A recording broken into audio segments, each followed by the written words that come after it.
L'apprentissage, un des piliers les plus importants dont on vous parle tout le temps dans ce podcast. Il faut devenir une meilleure version de vous-même pour être entrepreneur, non seulement d'un point de vue technique, mais également d'un point de vue personnel. Et on est content d'en parler aujourd'hui avec David. De quoi on va parler aujourd'hui?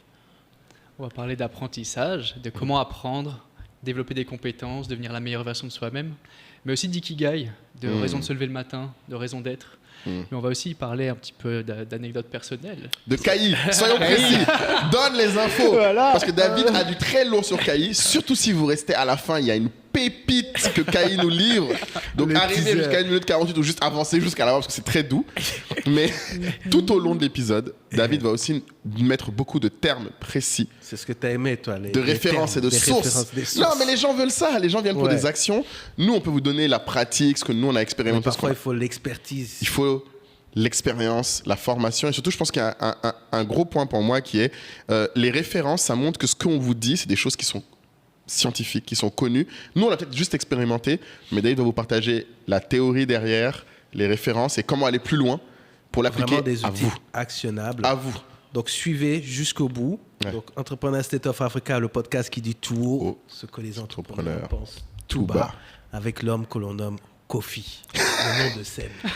Si vous voulez savoir pourquoi, d'ailleurs, si vous allez jusqu'au bout et que vous laissez des bons commentaires, pourquoi pas faire un petit live pour les gens qui auraient des questions. Qui aura des questions complémentaires avec tonton David. Pas le choix d'accepter. Donc, abonnez-vous. Bon épisode à tous. C'est gratuit. Abonnez-vous. Ciao. Ciao. Shalom. Salam. Salut. Oh, propre. Ouais. En même temps, s'il ne pouvait pas répondre, lui... Sérieux? Ah oui, non, là on parle de la famille. Là. Est-ce que c'est un fidèle auditeur? Tu sais, la famille n'écoute pas forcément, ne regarde pas forcément. Aussi, hein. On ne sait pas, David. Non, j'écoute. Voilà. Ici et là. Tu lui as mis la pression directe. Mais t'as senti au rectus que, bon, on ne va pas lui demander des passages préférés. Oh là là. Mais David est un homme busy. David est un grand voyageur. Enfin, bon, c'est nous-mêmes qu'on doit se sentir honoré qu'il nous ait trouvé un peu de temps. En tout cas, toute la prod Totem s'est réunie pour lui, tel un invité de haut niveau. Donc vraiment... Donc, aujourd'hui, comment tu te présentes, David, avant que nous, après, on te présente. Fasse ta présentation. J'ai peur, les présentations. David Pontalier, cofondateur d'EdTech Connexion. EdTech Connexion, c'est un collectif d'experts de la tech et de l'éducation qui se réunissent ensemble pour résoudre des problèmes complexes dans l'éducation et pour créer des expériences d'apprentissage transformatrices. À côté de ça, je m'implique beaucoup coach, consultant pour entrepreneurs, pour start-up, pour les aider à développer les compétences dont ils ont besoin pour se développer personnellement et développer leur business. Bon, tu vois, le problème qu'on a, c'est que notre communauté, tout ça, c'est du sérieux, mais voilà. ils aiment les vraies choses. On attend la coupe un peu, les choses concrètes. Comment on s'est connus, voilà. C'est ce qui va les intéresser. Donc, ce qu'il faut savoir, c'est que David était un des plus gros coups de cœur professionnel, si ce n'est le plus gros, parce que je me souviens, le jour où on s'est rencontrés, j'étais en fait à Abidjan, là-bas, je pense, pour un mariage. J'ai souvent raconté l'histoire de quand quelqu'un d'Air France m'avait contacté pour faire une conférence au siège d'Air France. Ouais, qui était dans l'épisode sur le commercial et comment tu faisais du outbound. Voilà, parce qu'on avait un blog et puis c'était Aurélie Collin. Faut citer les noms comme tu dis. Voilà, c'est ça. Aurélie Collin, si elle nous écoute, qui m'avait contacté. Et du coup, quelques mois plus tard, j'ai dit, ah tiens, je lui ai écrit, en fait, je suis à Abidjan, est-ce que je peux rencontrer votre équipe ici? Et donc, je crois qu'elle avait contacté, je crois, Samir ou quoi, enfin, je sais pas, mais moi, j'étais de passage, en fait. Et j'ai eu, du coup, la possibilité, du coup, d'avoir un rendez-vous. Et lui, il revenait juste, je crois, de mission. Et en fait, tu étais en VIE, donc chez Air France. Ah. Et donc, ça devait être une réunion vite fait, 20 minutes, mais on est resté là à parler pendant super longtemps, des heures.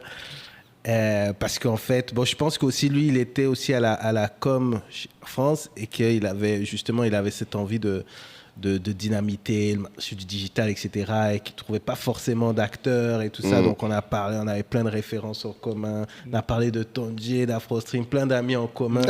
Oui. Donc, ça faisait un peu bizarre parce que, tu vois, c'est comme... tu vois un client.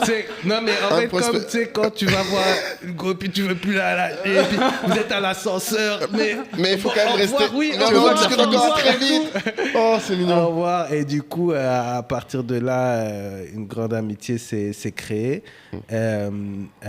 Très, très pro départ, puisque nous, du coup, on faisait nos premières campagnes dans plusieurs pays, mais beaucoup, du coup, avec Air France Afrique de l'Ouest.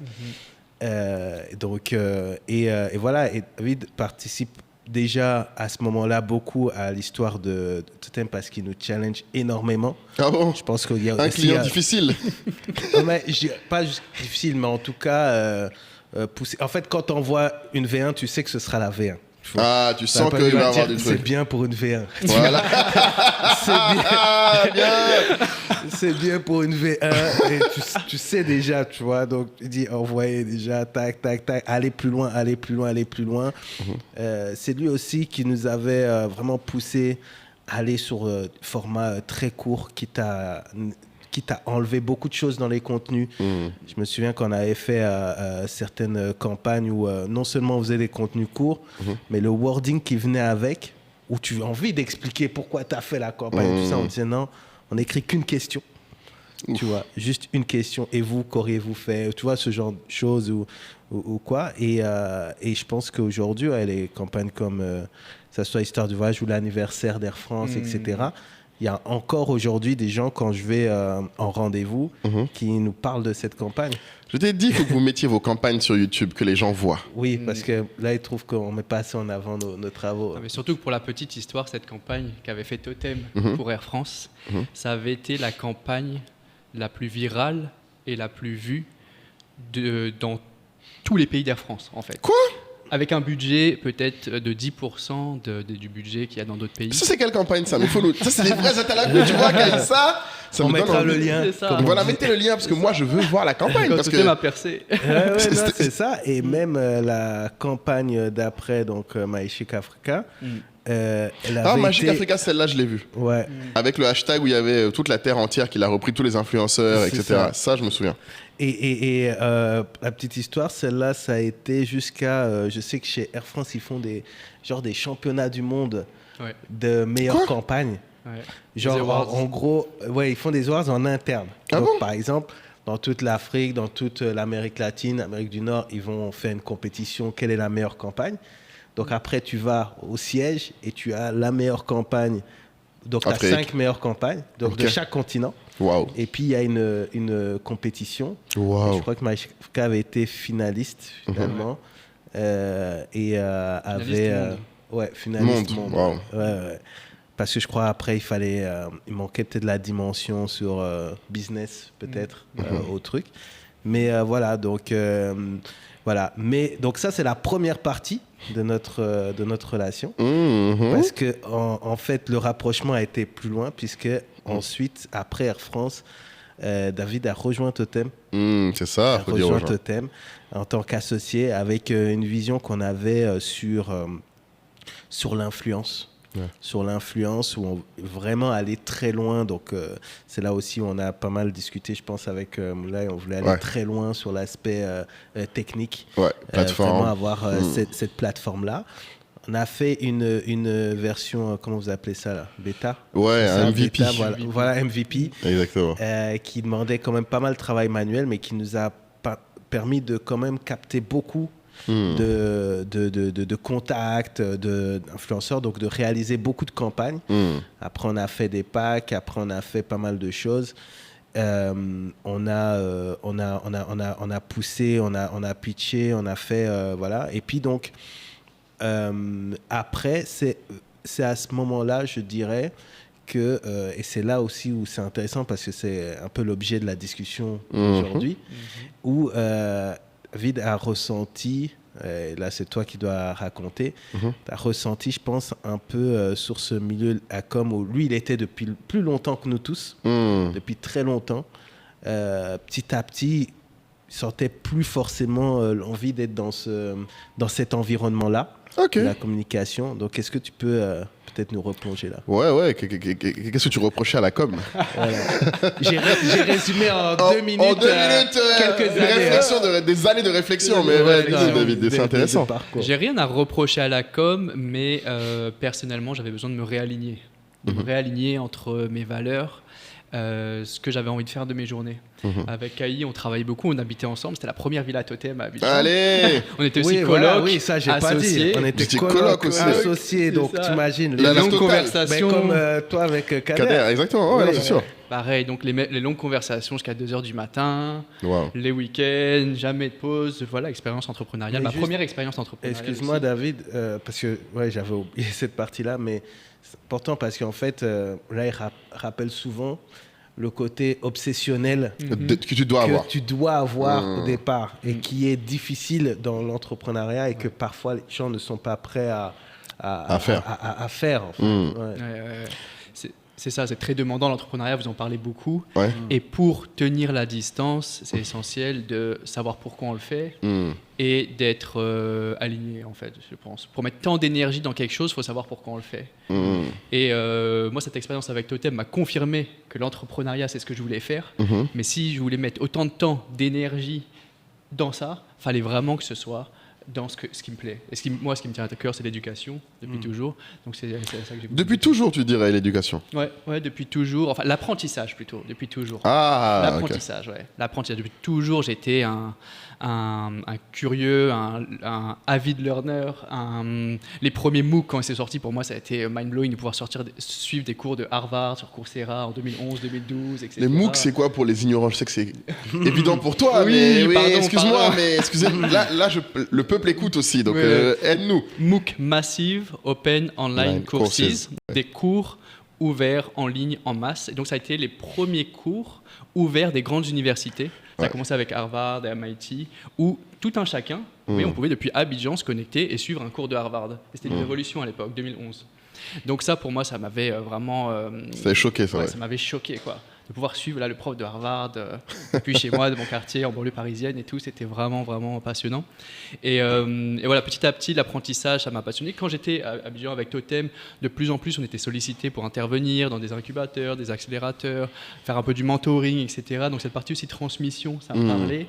Et donc après, j'ai voulu dédier toute mon énergie. Mais est-ce qu'à ce moment-là, tu savais déjà que tu allais aller là-dedans ou tu voulais juste te retirer de là comme ça? Je me souviens plus. Alors, non, je sentais que je n'étais pas totalement aligné entre où je mettais mon énergie et où je voulais la mettre. Et donc, ça a été un processus. Ça a été quelques mois de processus. OK, là, je sens qu'il y a quelque chose qui ne va pas. Mais est-ce que tu as une anecdote de quand tu l'as senti? Oui. Je sais, parce qu'en général, les gens ont toujours. C'était après les Adicom Days de 2018. Ah ouais, on était épuisés. Ça avait été une édition particulièrement épuisante. C'était la première édition à Abidjan. La première édition à Abidjan, et c'est marrant parce que tout le monde t'en parle aujourd'hui comme cette édition-là, oui, Willem par-ci. Willem. Tu vois? C'est ça, il y avait Willem, mais oui, j'étais là. Mais on n'était pas prêts. Sérieux? En fait, à la base, on voulait avoir une agence événementielle et tout. Ça s'est pas fait, donc à un mois, on dit on va tout faire seul avec ce qu'on estime savoir de l'événementiel. Mais on était des zombies même pendant l'événement. Sérieux? Ouais. C'est ça, vouloir tout faire soi-même. C'est-à-dire, on n'est jamais mieux servi que par soi-même, on n'était pas satisfait de ce qu'on nous proposait. On a tout voulu faire seul en quelques semaines, alors que c'était vraiment un palier par rapport à l'édition d'avant, avec Willem, avec toutes ces grandes têtes d'affiches qui venaient.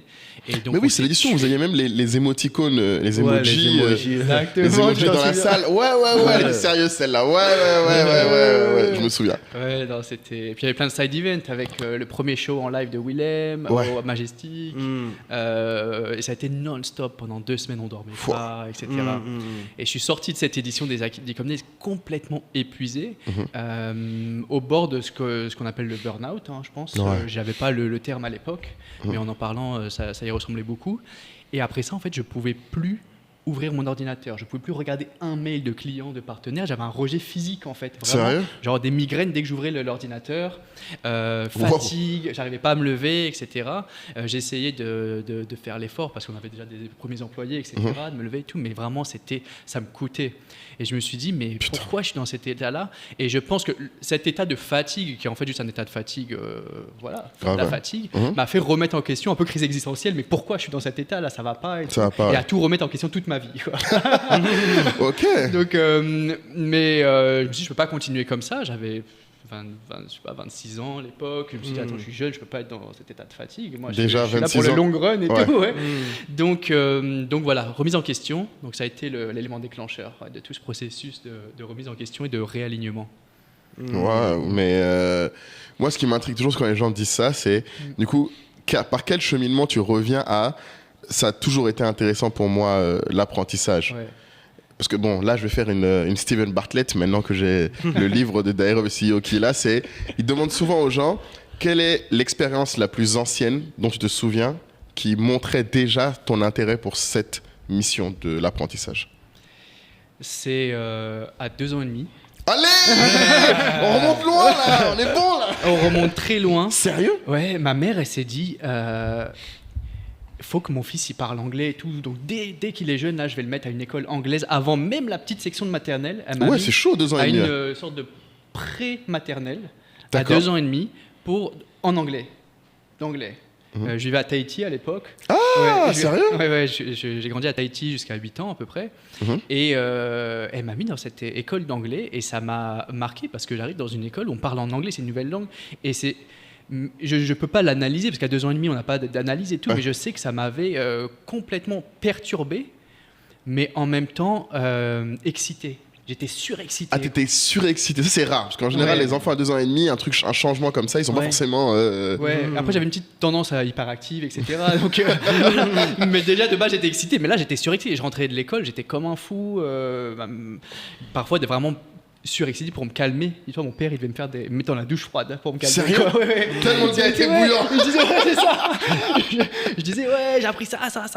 Et je posais tout le temps des questions. Et en fait, plus j'apprenais des choses, plus ça attisait ma curiosité. C'était une soif insatiable, comme une addiction, en fait. Et après, c'est plus des histoires que m'a racontées ma mère, mon père, depuis. Ils m'ont dit quand j'étais petit, mais c'était... Pourquoi ouais, comme beaucoup d'enfants. Et plus on les stimule, plus... Voilà, ouais, donc tes parents ont aussi stimulé. Ouais. Eux, ils t'ont laissé dire pourquoi. Parce que moi, je connais des parents en Afrique, mon ami, le pourquoi, là... Faut pas demander, faut laisser. Là-bas, va là-bas, mon ami. J'aime trop les questions. Mais ouais, non, mais... c'est ça. Mais c'est exactement ça. C'est marrant, parce que quand tu dis ça, du coup, la curiosité a été entretenue. Parce que je pense qu'il y a beaucoup de gens qui vont se demander, mais est-ce qu'eux, ils ont eu ce genre de choses-là? Et ils se demandent si jamais ça n'a pas été un truc qu'ils ont perdu. Je sais pas si toi, Caïs, c'était un truc où toi, tu te disais, est-ce que... Sur la curiosité? Ouais. J'arrive pas à mettre un moment précis d'où ça est venu, mais je sais que j'ai toujours été intéressé par l'envers du décor. C'est-à-dire, quand tu vois, même les making-of des clips. Ah, ça, tu les making-of? Ouais, MTV, t'avais le clip, puis après, il y avait le making-of, tu vois. Ou alors, même quand je regardais les émissions de télévision, le public me fascine, tu vois. Genre, quand j'ai appris... Qui faisait semblant? Non, qu'on leur demandait d'applaudir. Ah, une révolution. Ça m'a bien. J'ai dit, ok, c'est ça, ok, c'est dégoûté. Comme ça. Ah ouais, non, mais voilà, c'est pour ça, on se disait, même à l'époque, on se disait dans certains micro-trottoirs, dit Joe, micro-trottoir, là, on va aller choisir les gens. Ah bon. Parce que, tu vois, donc, ouais, non, la curiosité, en fait, c'est vraiment une sorte d'apprentissage. Ouais, c'est vraiment dans tout. C'est-à-dire que moi, par exemple, même à la maison, si à la soupe, on regarde une série. Ouais. Déjà, j'adore les trucs inspirés de faits réels. Donc, je vais mettre pause. Pour aller chercher des recherches. Ouais. Les gars de Wikipédia. Ça, c'est Team Wikipédia. Quand j'ai regardé la série O.J. Simpson, là... Non, c'était fini. Ça a duré des heures, parce qu'il fallait que je mette pause. Parce qu'en plus, il disait que c'était filmé. Ah, donc toi, tu voulais aller voir le truc... L'original. Oh là là. Il a vraiment fait ça, tu vois, dans le tribunal. Et tu vas voir le truc sur YouTube, etc. Ouais, donc, il y a toujours ce truc de comprendre. Wow. Mais je sais que j'ai pas fait assez d'analyse pour savoir d'où ça me vient, moi. Mais toi aussi, t'es curieux, du coup. Est-ce que tu sais d'où ça te vient? je sais pas, je sais que ma mère, dans l'épisode qu'on a fait avec nos mères, là, parce qu'il y a plein de gens qui disent que l'épisode, ils l'ont pas forcément vu, donc on va mettre le lien maintenant qu'on a un peu d'audience, là, que les gens sont venus pour regarder les cancans, alors on va leur donner un peu de contenu à l'ancienne. Je pense que tu te souviens, ma mère, l'autre jour, on en parlait, elle disait que je posais tellement la question pourquoi, que sa révolution, c'était le jour où elle a trouvé la réponse pour que je lui foute la paix, sans me limiter. Et sa réponse, donc je la donne à tous les parents qui galèrent avec des enfants qui disent pourquoi, tu sais c'était quoi sa réponse? Elle disait toujours, quand je disais pourquoi, elle dit à ton avis, pourquoi toi? C'est quoi? À ton avis. Et du coup, apparemment, moi, ça me chauffait encore plus. Donc j'imaginais des hypothèses. Et elle, tout ce qu'elle avait à dire, c'était ah, peut-être, peut-être pas. Est-ce que tu as regardé ça? En fait, elle me laissait partir dans l'élaboration d'hypothèses, on va dire. Ça fait travailler en plus l'imagination. Exactement. Et ça, je pense que c'est peut-être ça qui a un vrai rôle à jouer sur la stimulation. Mais ce que tu dis me rappelle que moi, à la maison, on m'appelait Colombo. Sérieux? Ouais. Colombo. Oui. Le gars avec l'investigateur. Ouais, voilà, exactement. Et je lisais que des trucs policiers aussi. Et donc, je pense qu'effectivement, je pense que tous les enfants sont curieux, comme tu dis. Mais peut-être pour les gens qui sont parents, qui nous écoutent, c'est aussi le rôle de parents de trouver un truc qui va stimuler.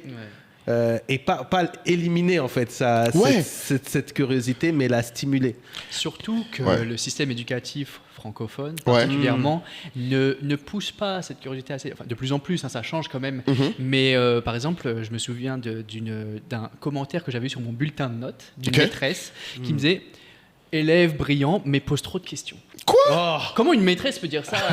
Mais c'est scandaleux. Encore. Ouais, ma mère était choquée. Alors que d'habitude, c'est la maman qui prend toujours le parti des profs. C'est les profs qui ont raison et tout. Là, pour une fois, elle m'a dit non, t'as le droit de poser des questions un peu. Sérieux? Bon. Ah, quand même. Ouais, si. Elle est quand même payée pour ça, voilà. Faut pas déconner non plus. Puis à l'époque, tu peux pas dire demande à Google, etc. Mais la technique que t'as dit, c'est bonne. Non, mais c'est dingue parce que ça tient à rien. Oui. Imagine si ta mère dit juste écoute la prof. Oui. C'est parce qu'il y a des parents qui ont honte. Si ta mère avait eu honte, t'aurais dû dire non mais arrête de poser autant de questions. Ouais. Ça peut tout changer dans la vie d'un enfant et de l'adulte après, parce que pour arriver à parce que les gens vont se demander mais pourquoi ils s'enflamment autant sur la curiosité. Moi je sais que sur l'apprentissage il y a quand même un truc. Je sais pas si tu as lu toi David l'article de Paul Graham How to do great work. Oui. Tu l'as vu passer? Oui, je l'ai passé, ouais. Et dedans, je disais, dans la tribu Telegram, donc c'est le moment où je rappelle à tous ceux qui nous écoutent que si vous voulez des exclus... Le prix a augmenté. Hein. Le prix a augmenté, effectivement. Donc dépêchez-vous, ça va augmenter encore. David, faut te dépêcher. C'est ça. Mais est-ce que les invités ont des royalties? Des royalties. Les vraies questions. J'aime trop. Voilà, un homme concentré. Petite pause. Alors... Je vous ai déjà dit avant que si vous regardez ce podcast, c'est que d'une manière ou d'une autre, vous êtes des gens ambitieux. Et on aime les gens ambitieux. Et je pense que vous savez l'importance de l'entourage. On en a parlé sur tous les formats. Mais souvent, on vous parle du groupe Telegram. Je pense que vous ne réalisez pas ce que c'est. Vous pensez que c'est juste un groupe WhatsApp comme un autre. Pourquoi payer pour rejoindre un groupe WhatsApp avec des gens que vous ne connaissez pas? Déjà, un truc qui est important pour moi à saisir, c'est que bien sûr, il y a accès à Kayi et à moi. Et ce n'est pas un groupe WhatsApp où genre on vient une fois toutes les semaines. Tous les jours, quasiment, on y est, on discute, on échange avec les gens, et pas que sur le podcast. Et je pense que c'est important qu'on vous montre le groupe. Donc, vous allez voir, dans ce groupe, il y a plusieurs channels. Donc, le plus évident, évidemment, c'est le channel Le Podcast, où il y a les feedbacks, les extraits, les avis des gens et les discussions autour du podcast. Ça, c'est évident. Mais le channel dont on ne parle pas assez, je trouve, c'est le quartier, qui est le channel le plus actif et le plus dynamique, où, en fait, on parle de l'actualité en temps réel. Et tout le monde apporte sa vision. Et vous allez être surpris. Vous allez avoir des médecins qui vont ferrailler avec des étudiants. Vous allez avoir des experts des cultures mèmes qui vous mettront des mèmes de haut niveau avec des personnes qui, en fait, ne savent même pas qu'est-ce que veut dire un mot en Uchi, comme moi. Donc, il y a un peu de tout. On apprend de façon large sur l'Afrique avec un grand A et surtout sur une Afrique avec un grand A ambitieuse. Et quand vous sortez du quartier, là, je vous ai sorti le quartier, vous verrez, il y a le book club. Il y a pas mal d'autres choses, les side missions, il y a pas mal d'autres choses que vous pouvez faire, notamment le travail de créer une vraie communauté d'excellence. Et c'est ça qu'on voudrait réussir à accomplir. Et quand on pense à tout ça, franchement les gens, 150 €, c'est pas grand-chose. Vous-même, vous savez. Si on vous dit que pour 100 000, vous pouvez être dans un groupe de gens qui parlent autant d'investissement à la BRVM que du dernier Congossa autour de Emma Loès, est-ce que c'est pas intéressant? Vous-même, faut voir. Ça vaut le coup. Et surtout, ce que je pense qui est important, c'est que vous ne vous préoccupez pas trop de quel est l'intérêt immédiatement. La question, c'est est-ce que pour 100 000, si vous pouviez avoir l'occasion de parler plus souvent à Kayi et à moi, de ce que vous pensez de l'actualité, de ce que vous voulez, est-ce que ça vaut pas le coup? Je pense que oui. Donc, vous cliquez dans le lien, vous mettez la CB et rendez-vous dans le groupe Telegram. Donc, dans la tribu Telegram, j'allais partager cet article parce que pour moi, il est fondamental. Donc, bon, Paul Graham, pour ceux qui ne savent pas, c'est le saint-père des startups, c'est notre pape. Mais il a souvent des traits. Allez voir son blog. Allez voir son blog, exactement. Et souvent, il traite des sujets en profondeur. Il a traité le sujet de comment on fait du bon travail, ou comment on est bon à son travail, ou comment on fait le bon travail. Ce qui est marrant, c'est qu'en français, c'est différentes façons de le dire. En anglais, c'est how to do great work. Ouais. Et il y avait un moment dedans qui m'a marqué, moi, mais qui vraiment, je relis à chaque fois et j'y repense. Il disait, et je la ressors la phrase, il disait, Paul Graham, que en fait, l'originalité des réponses, parce que tout le monde veut être original dans les réponses qu'ils ont, original dans les idées qu'ils ont, original dans le travail qu'ils font, que ça commence d'abord par la curiosité dans les questions. Que tu ne peux pas être original sans être curieux. Et que la propension à quel point tu es original est une fonction d'à quel point tu es curieux. Et l'originalité dans les inputs, c'est-à-dire ce que tu absorbes. Si tu lis les mêmes livres, tu regardes les mêmes vidéos que tout le monde, tu vas avoir les mêmes idées que tout le monde. C'est pas original. Il faut choisir ses sources aussi, aller chercher au-delà du mainstream pour avoir une pensée originale et des outputs originaux. Mais David a eu pas mal d'influence justement dans ma manière d'apprendre. Parce qu'il m'avait expliqué justement, m'avait décomplexé d'un truc. Il disait, si tu prends un livre et qu'il y a un chapitre qui t'intéresse, c'est très bien, tu peux fermer après. C'est ça. Parfois, il y a une page où tu n'es pas obligé de finir. Ça, c'est ouf, ça, ouais. C'est vrai que sur l'apprentissage, nous, ce qu'on a appris, c'est chapitre 1, chapitre 2, chapitre 3, chapitre 4. Il faut finir. Tu fais tous les chapitres. Ça, et donc, non, tu peux interviewer quelqu'un, tu peux écouter là, tu dois créer picorer, un système. Voilà, tu peux picorer et ensuite, c'est qu'est-ce que tu retiens. Et tu m'avais aussi donné une astuce sur le carnet d'apprentissage. Le quoi? Carnet d'apprentissage. C'est nous. C'est des vraies techniques là qui sortent, donc, ok? C'est un carnet dans lequel... Parce que, tu vois, qu'est-ce qui se passe? Tout le monde ici, même tous ceux qui nous regardent, ils ont des carnets de notes. Mais tu notes tout.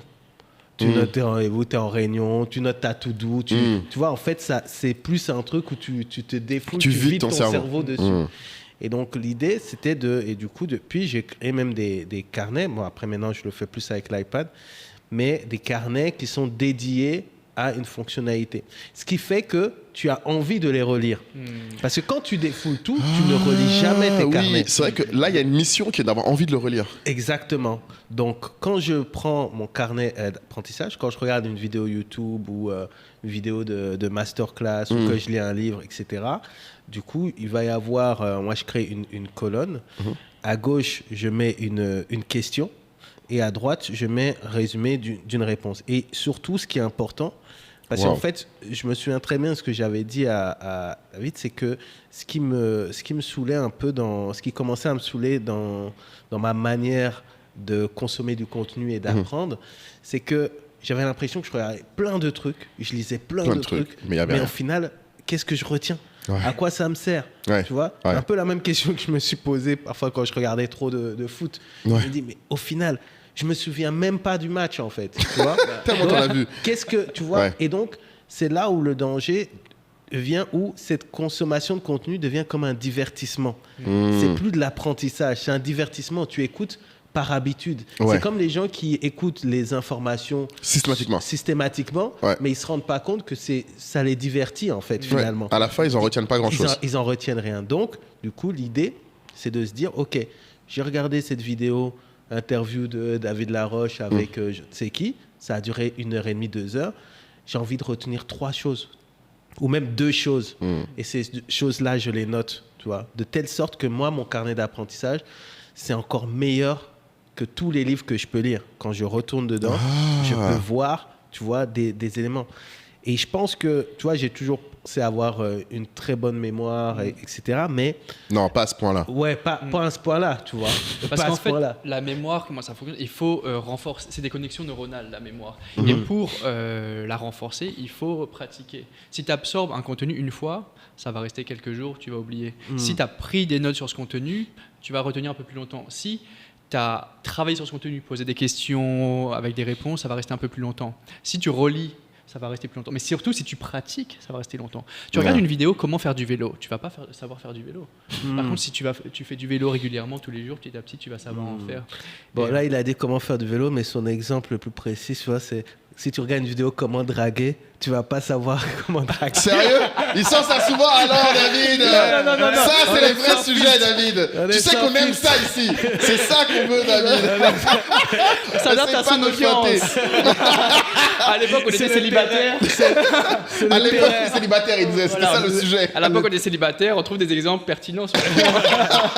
Tu vois, une des clés de l'apprentissage, savoir trouver l'exemple pertinent pour la personne. Exactement, c'est ça. Mais c'est vrai, oui, si tu regardes toutes les vidéos de drague sur Terre, c'est pas pour autant que tant que t'es pas allé tenter ça face à une jeune dame en question, tu n'as rien vécu, tu n'as rien retenu. Pas pris ton râteau comme il faut. Comme un grand. Non, mais c'est super dans ce que vous dites là, parce que tu vois, même ton carrière d'apprentissage, là, quand tu le dis, ça me choque parce que moi, je suis un gars qui n'aime pas écrire. Ouais. Alors que je trouve qu'écrire est particulièrement éprouvant. Parce que ça me demande de l'énergie, particulièrement une concentration quand j'écris, parce que je me dis toujours, faut que j'écrive bien, j'écrive tout, j'écrive complet, j'écrive clair. Mais là, quand tu viens de le dire, tu vois, par exemple, je regrette de ne pas l'avoir fait pour l'épisode d'Air of SEO du gars de Airbnb, là, dont je viens de te parler tout à l'heure. Oui, parce que il y a des takeaways, il y a des trucs, je sais qu'ils m'ont marqué de cet épisode, mais je sais qu'effectivement, maintenant, je sais reconnaître que ça me marque aujourd'hui, parce que je l'ai regardé hier, mais la semaine prochaine, je vais plus me souvenir de ça. Ouais, moi, ça, c'est ce qui me saoule, en fait. C'est ce qui fait que je veux même pas, tu vois, certains trucs, je veux même pas les regarder parce que je me dis, pourquoi je vais les regarder si c'est pour oublier la semaine prochaine? Après, tu peux te dire qu'il y a l'inconscient, etc. Mais c'est là où ces discussions-là, pour moi, sont super importantes pour moi. Ouais. Parce que pour moi, c'est l'occasion de parler des choses qu'on a consommées. Ouais. Et du coup, là, quand on en parle, là, je sais que je ne vais pas oublier. Oui, parce qu'on en reparle. Et c'est pour ça que c'est bien d'avoir des gens aussi. Parce qu'il y a des gens dans ton entourage qui te confrontent sur les idées, remettent en cause ce que tu as compris, etc. C'est là l'importance, en fait, pour moi, d'une communauté, tu vois. Et c'est une autre technique d'apprentissage très connue qui s'appelle la méthode Feynman. Ah bon, c'est un nom? Ouais, la méthode Feynman. Feynman, c'était un chercheur et un très grand pédagogue, un prof vraiment qui captivait ses audiences et ses élèves. Et ce qu'il disait, c'est que une des meilleures façons d'apprendre quelque chose, c'est de l'enseigner à quelqu'un. Exactement. T'as lu quelque chose, le soir même, parle-en à table avec ta femme, avec ta mère, avec tes enfants, parce que ça renforce la connexion neuronale dans le cerveau, ce qui fait qu'elle est plus forte et c'est plus facile après de s'en souvenir. Et donc, d'en parler dans un podcast ou dans un journal, etc., c'est des méthodes comme ça. Donc, la meilleure façon d'apprendre, c'est d'enseigner. Exactement. Ah ouais, non, mais du coup, là, tu viens de me donner une idée géniale. Là, je veux dire à tous mes employés qu'il faut qu'ils enseignent notre livre blanc à nos vendeurs pour qu'ils puissent, eux, le capter. Oui, parce que l'envoyer ne suffit pas. Oui, mais eux, ça se trouve, ils l'ont lu. Ça se trouve, ils n'ont rien retenu, effectivement. Et ce que tu viens de dire là sur l'enseignement méthode Feynman. Mais ouais, regarde, on a tous fait je sais pas, des interventions, des masterclass ou des conférences, etc. Mais le fait de préparer, de réfléchir à tiens, quelle est la meilleure phrase, quelle est la manière d'être le plus pédagogue, et forcément, en fait, finalement, ouais, tu apprends plus la chose, quoi. Non, mais surtout ce qui est intéressant là, c'est que bon, là, on revient sur un des piliers du podcast qui est l'entourage. Je pense que pas beaucoup de gens auraient fait le lien entre l'apprentissage et l'entourage.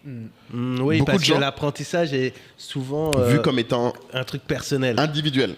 Ouais. Alors que là, ce que tu viens de dire, c'est qu'en fait, et ça, c'est un truc qui, bon, toi, l'équivalent de David pour toi, comme tout le monde le sait pour moi, c'est Kader. Et lui, c'est peut-être quelqu'un qui est comme toi. C'est-à-dire que lui, quel que soit le sujet dans lequel tu vas l'amener, il va toujours y avoir un moment où il va te sortir quelque chose qui n'a rien à voir. C'est-à-dire que toi, par exemple, je sais que Kader, comme je dis souvent aux gens, il a fait des cours d'hypnose, des cours d'improvisation. Tu sais, des trucs... Tu sais pas à quoi ça sert quand il le fait. Tu lui dis, mais qui t'a envoyé là-bas, en fait? C'est vrai que je vois bien David faire des... Ouais, voilà, c'est ça. C'est des trucs. Tu le regardes en mode, mais qui t'a envoyé là-bas, en fait? Quel est le point? Mais il va en revenir toujours avec une vision. Et peut-être dans 6 ans, tu vas parler un jour avec lui, je sais pas, d'une interview de Nassim Nicolas Taleb, et il va dire, d'ailleurs, quand je faisais mon cours d'hypnose, ça m'a rappelé ça, qui fait que ça. Et là, tu dis, mais quel est le rapport? Le problème, c'est que c'est hyper pertinent. Parce que tu te rends compte qu'en fait, il a fait un lien que toi, tu n'as jamais pu faire. Et pire, si toi, tu as lu un livre, par exemple, et que t'as kiffé, quand tu lui parles avec lui du livre, il a lu aussi, vous n'allez pas forcément avoir retenu les mêmes choses. Ça, c'est les meilleures discussions. Ah oui. Exactement. Et là, vous débattez, en fait, surtout, et les gens ne comprennent pas des fois, Kader et moi, on peut s'asseoir, parler pendant 2 heures, les gens nous demandent de quoi vous avez parlé, on va dire, on a parlé d'un livre. On va dire, mais quand on parlait pendant 2 heures d'un livre, parce qu'on part du livre, mais on va beaucoup plus loin. Et donc souvent, ce que je dis aux gens, c'est quand vous essayez de regarder comment je peux apprendre, il y a aussi avec qui vous voulez apprendre. Exactement. Le faire tout seul, c'est plus dur, je trouve, non ? Oui. Ouais, non, Déjà, il y a plusieurs façons d'apprendre. En fait, on associe apprentissage à l'école. Être assis dans une classe ou même dans une formation, c'est à toujours consommer. oui, à consommer et à recevoir de manière passive. Alors que c'est en faisant, c'est en discutant, c'est en échangeant, c'est en expérimentant qu'on apprend. Et c'est aussi une expérience collective, l'apprentissage. C'est pas seulement individuel. On apprend plus dans les discussions, parfois avec des amis, sur un livre, etc., que dans une salle de classe. Et il y a juste plusieurs styles d'apprentissage. Donc, on peut apprendre seul, devant son PC, sur des tutos. On peut apprendre en classe. On peut apprendre ensemble. On peut apprendre en jouant au foot avec ses amis. Il faut diversifier ces sources d'apprentissage, en fait. Exactement. Ah bah, Et tu as des apprentissages parfois spécifiques sur un point particulier. Exactement. Tu vois, je crois qu'on avait discuté aussi sur, par exemple, sur le foot. Tu dis pas, en fait, tu apprends à jouer au foot. Enfin, tu vois, tu joues au foot, en fait. Tu joues, mais peut-être qu'à un moment donné, tu vas apprendre à faire des têtes. Oui. Tu vois, tu vas apprendre à jouer du gauche, tu vas apprendre à, tu vois, tu vas essayer d'améliorer des éléments spécifiques. Je crois qu'il y a un terme pour ça, l'apprentissage conscient. Enfin, quand tu es juste sur un skills très précis. À l'intérieur de la pratique délibérée. La pratique délibérée, oui, c'est la ça. pratique délibérée. Tu peux expliquer les vrais spécialistes. Ouais, faut expliquer, pardon.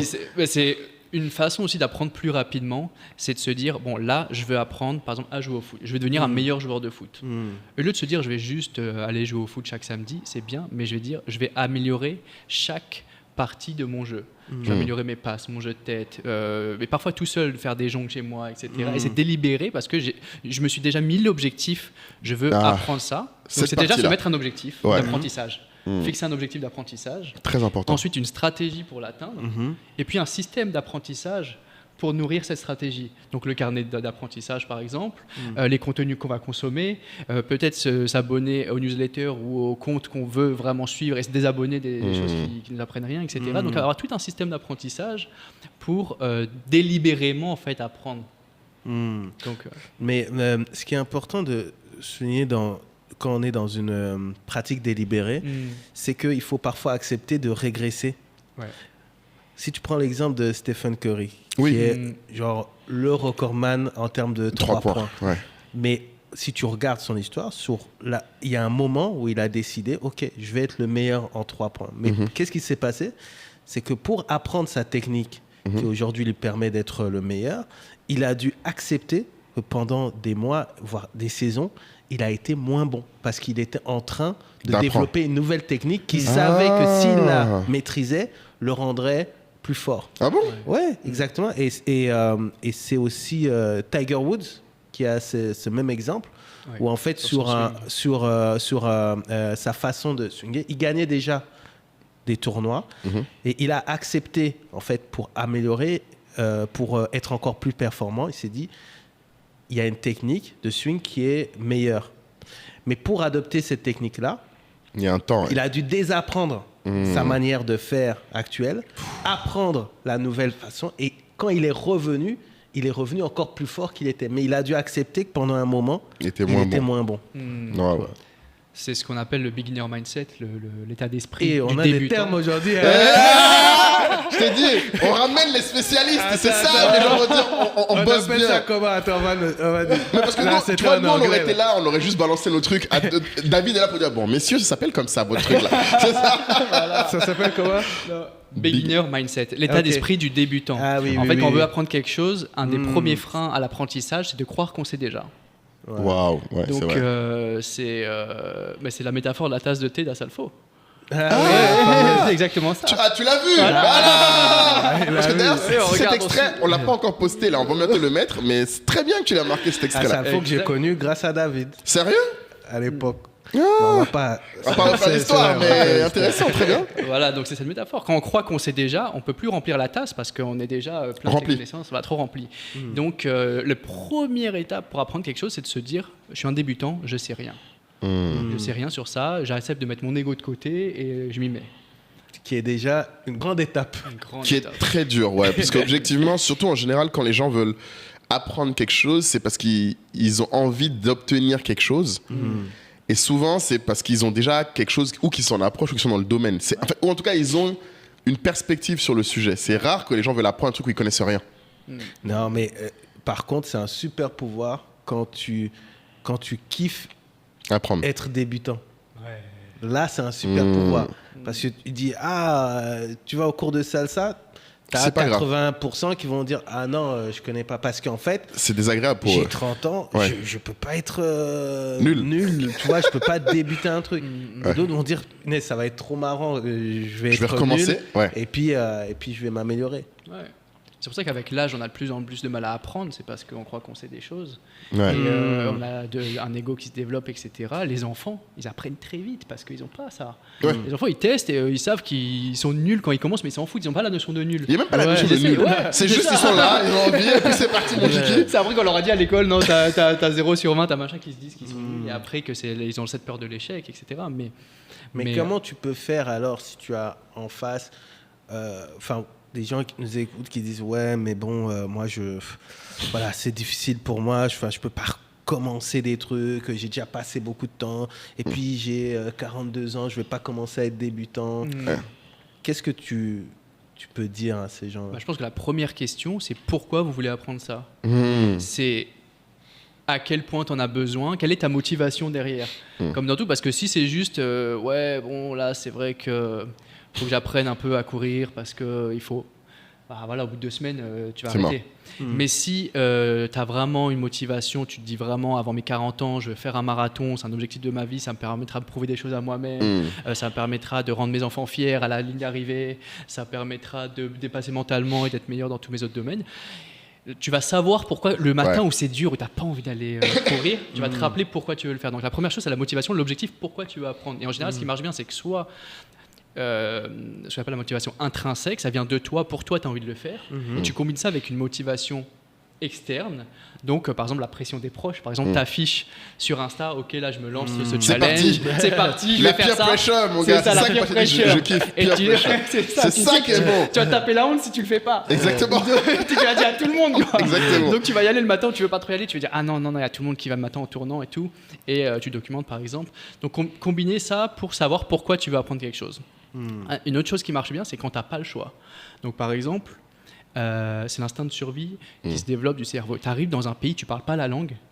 Oui, ça aide de ouf, ça. Mais là, tu vas apprendre la langue en 3 mois, tu vas parler la langue, alors que ça fait peut-être 10 ans que tu l'as appris à l'école, l'anglais et tout ça. Mais tant que t'es pas lâché dans Londres. Ça, c'est un super exemple. Là, ton cerveau, il se met en mode survie et là, il apprend tout. C'est pas un luxe. C'est ouf. Le soir. C'est marrant parce que j'ai un ami qui a le problème de l'anglais. C'est la première chose que je dis depuis des années. Il dit il arrive pas. Je lui dis c'est pas compliqué.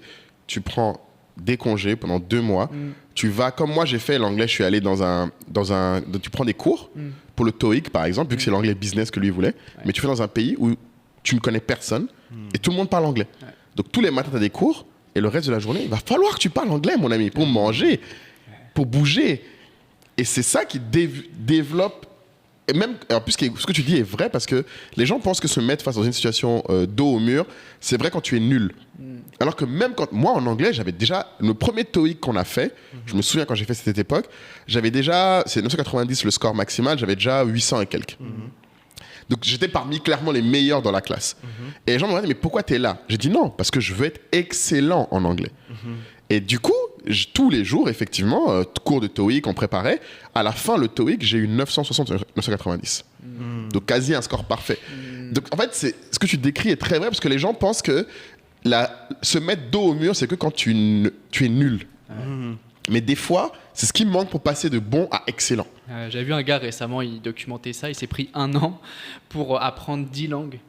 Et il est parti faire des périodes de 2 mois dans un pays en immersion totale avec des colocs du pays qui parlent que la langue, où il connaissait personne.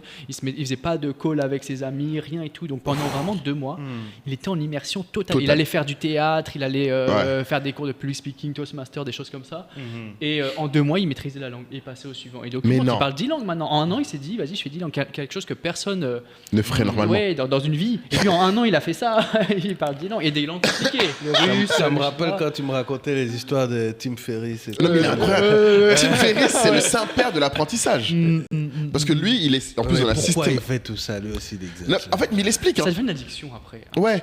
Quand on apprend des choses, on va encore apprendre. Non, et puis surtout, lui, ce qu'il explique, Tim Ferriss, c'est qu'il explique qu'il est un peu comme toi. Il expliquait qu'en fait, il ne sait pas traiter un sujet qu'il ne comprend pas. Tu vois, par exemple, son livre 4 Hour Body, que moi j'ai beaucoup lu, qui m'a beaucoup aidé sur la perte de poids, lui, il l'a fait parce que lui-même n'arrivait jamais à avoir le bon poids. Et que ça l'obsédait. Et dès qu'un sujet l'obsède, lui, la seule façon qu'il a traité, c'est faut qu'il comprenne tout le système et qu'il teste tout ce qu'il y a dans le domaine pour se faire son idée. Il sait pas faire autrement, en fait. Il dit qu'en fait, c'est même pas genre... il sait pas fonctionner autrement. Mais plus loin que ça, je pense que David, il y a un truc qu'il faut que tu développes qui est pour moi important, c'est comment les gens trouvent le pourquoi. Comment les gens trouvent le...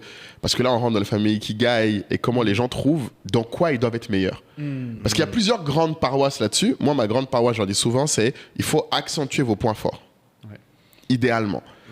Alors que la plupart des gens partent pour apprendre et compenser des faiblesses.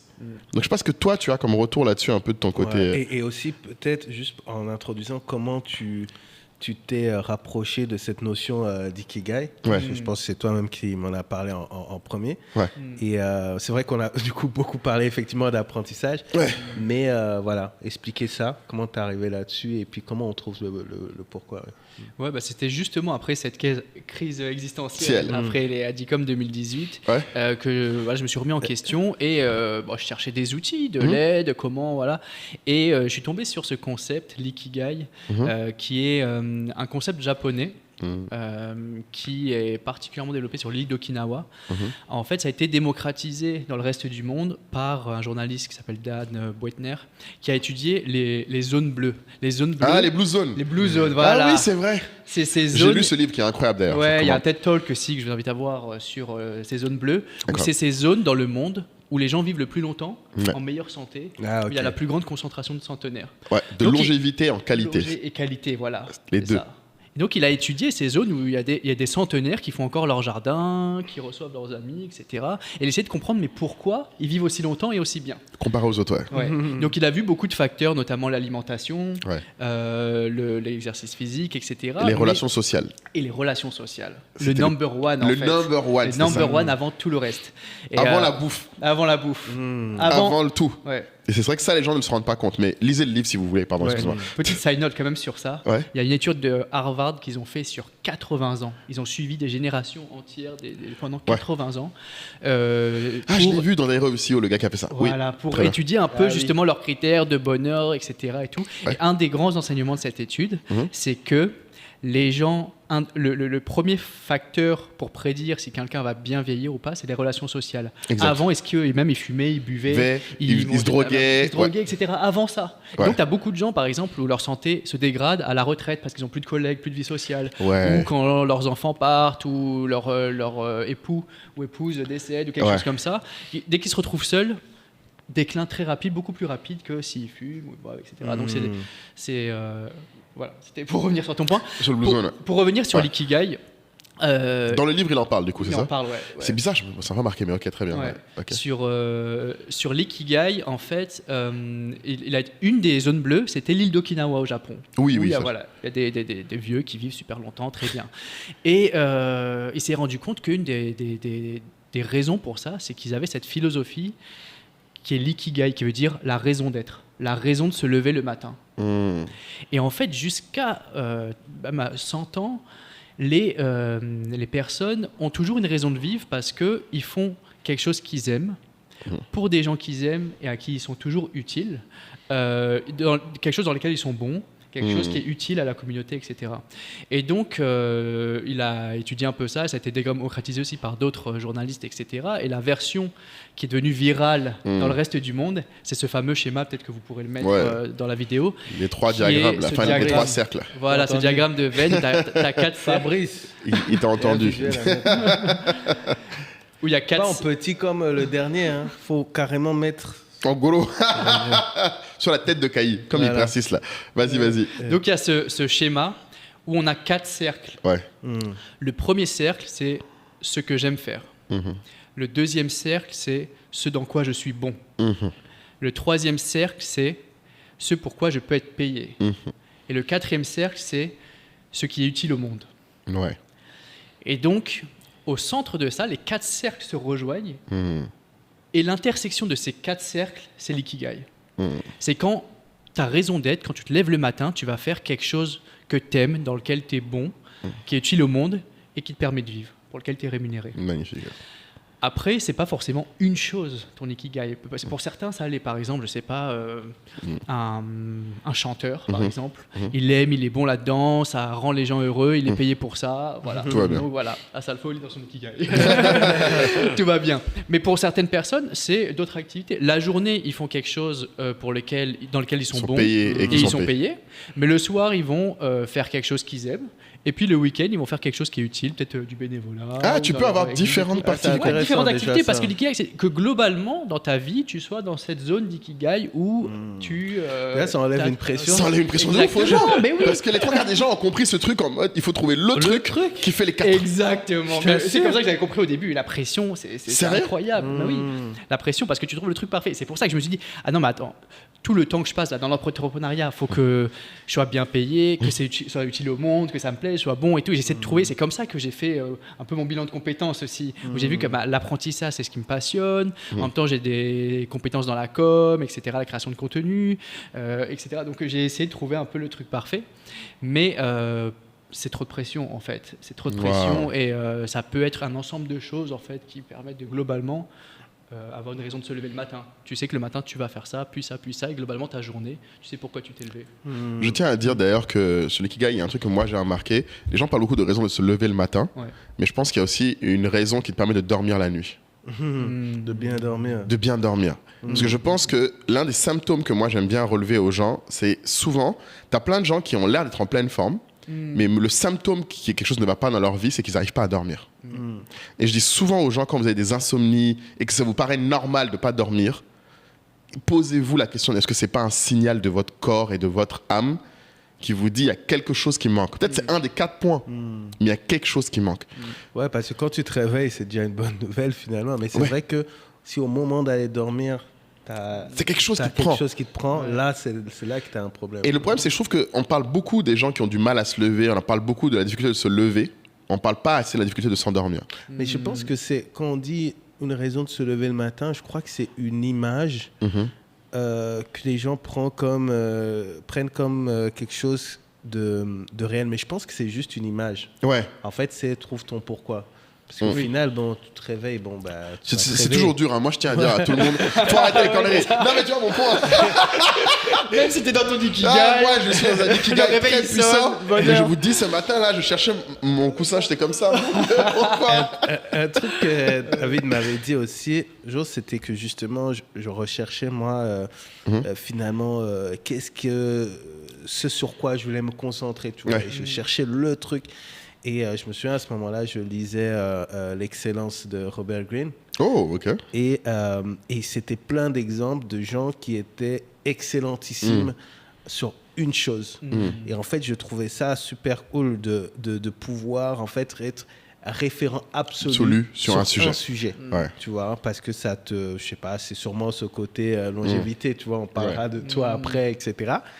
Et quand j'avais dit à David, on dit ça, mais c'est vraiment ça, moi je veux vraiment un truc, il m'avait dit que, mais tu sais, attention, l'excellence, c'est pas en fait devenir une personne idéale que tu imagines, mais en fait c'est d'être la meilleure version de toi. Ça veut dire que tu es composé de plusieurs choses et c'est ça qui te rend unique. En fait, ce qui va te rendre unique, c'est pas de bosser pour être quelqu'un. C'est bosser en fait pour que tout ce que tu es excelle. Donc, prenons un exemple. Si tu veux être le meilleur dentiste, ok, tu peux être tu peux travailler, etc. Tu vas travailler comme un fou pour être le meilleur dentiste. Mais si tu es juste un bon dentiste et que tu parles anglais, chinois et 4 autres langues. Et 4 autres langues. En fait, tu es unique, en fait, sans avoir eu besoin d'être le meilleur dentiste du monde. Exact. Tu vois, et le fait que tu sois unique fait que, justement, tu vas avoir ce sentiment de rejoindre l'excellence. Exact. Non, mais c'est très intéressant ce que tu dis parce que dans l'ikigai, ce que moi j'ai beaucoup aimé, et c'est marrant, je vais faire une transition vers Alex Hormozy, qui est l'un de mes nouveaux gourous. Tu vois, le livre est là, 100 million leads. Mais on le voit pas bien, toi aussi. Non, mais tu veux que je fasse comment? Ah, tu le cales comme ça? Excuse-moi, c'est toi l'expert. Voilà, donc pour ceux qui ne voient pas, c'est ça le sujet. Et il y a un sujet qui est intéressant, qui moi je trouvais qu'il lui disait ouf, c'est qu'en fait, un peu comme l'ikigai, il disait qu'en fait, être le meilleur, ça ne veut pas dire être dans la profondeur d'un seul sujet exceptionnel. C'est pas ça que ça veut dire. Lui, il disait qu'en fait, non. Être le meilleur, c'est quand tu lis plusieurs sujets qui normalement ne sont pas liés et qui te rend toi unique et être le seul qui peut résoudre ça. Et il disait, par exemple, comme tu disais, Voilà, c'est ça. le médecin, le dentiste, comme tu dis, on reprend le dentiste, il dit, le dentiste qui, par exemple, comme tu dis, en plus, sait parler plein de langues, ben, ce sera le meilleur dentiste pour les étrangers dans le pays. C'est ça. Parce qu'en fait, aucun autre dentiste, par exemple, n'est capable de parler aussi bien que lui. Ou si ce dentiste-là, par exemple, il s'avère que, étonnamment, il est à l'aise devant la caméra. C'est ça. Ouais. Ou le dentiste, là, il travaille que de nuit. Voilà. Ou, tu vois. Oui, donc, ou en fait, c'est une combinaison de choses différentes. Ça, c'est toi qui m'avais dit. Ça, c'est vraiment une combinaison de... Analyse tes skills. Ouais. Et quand tu les combines, c'est là ton super pouvoir.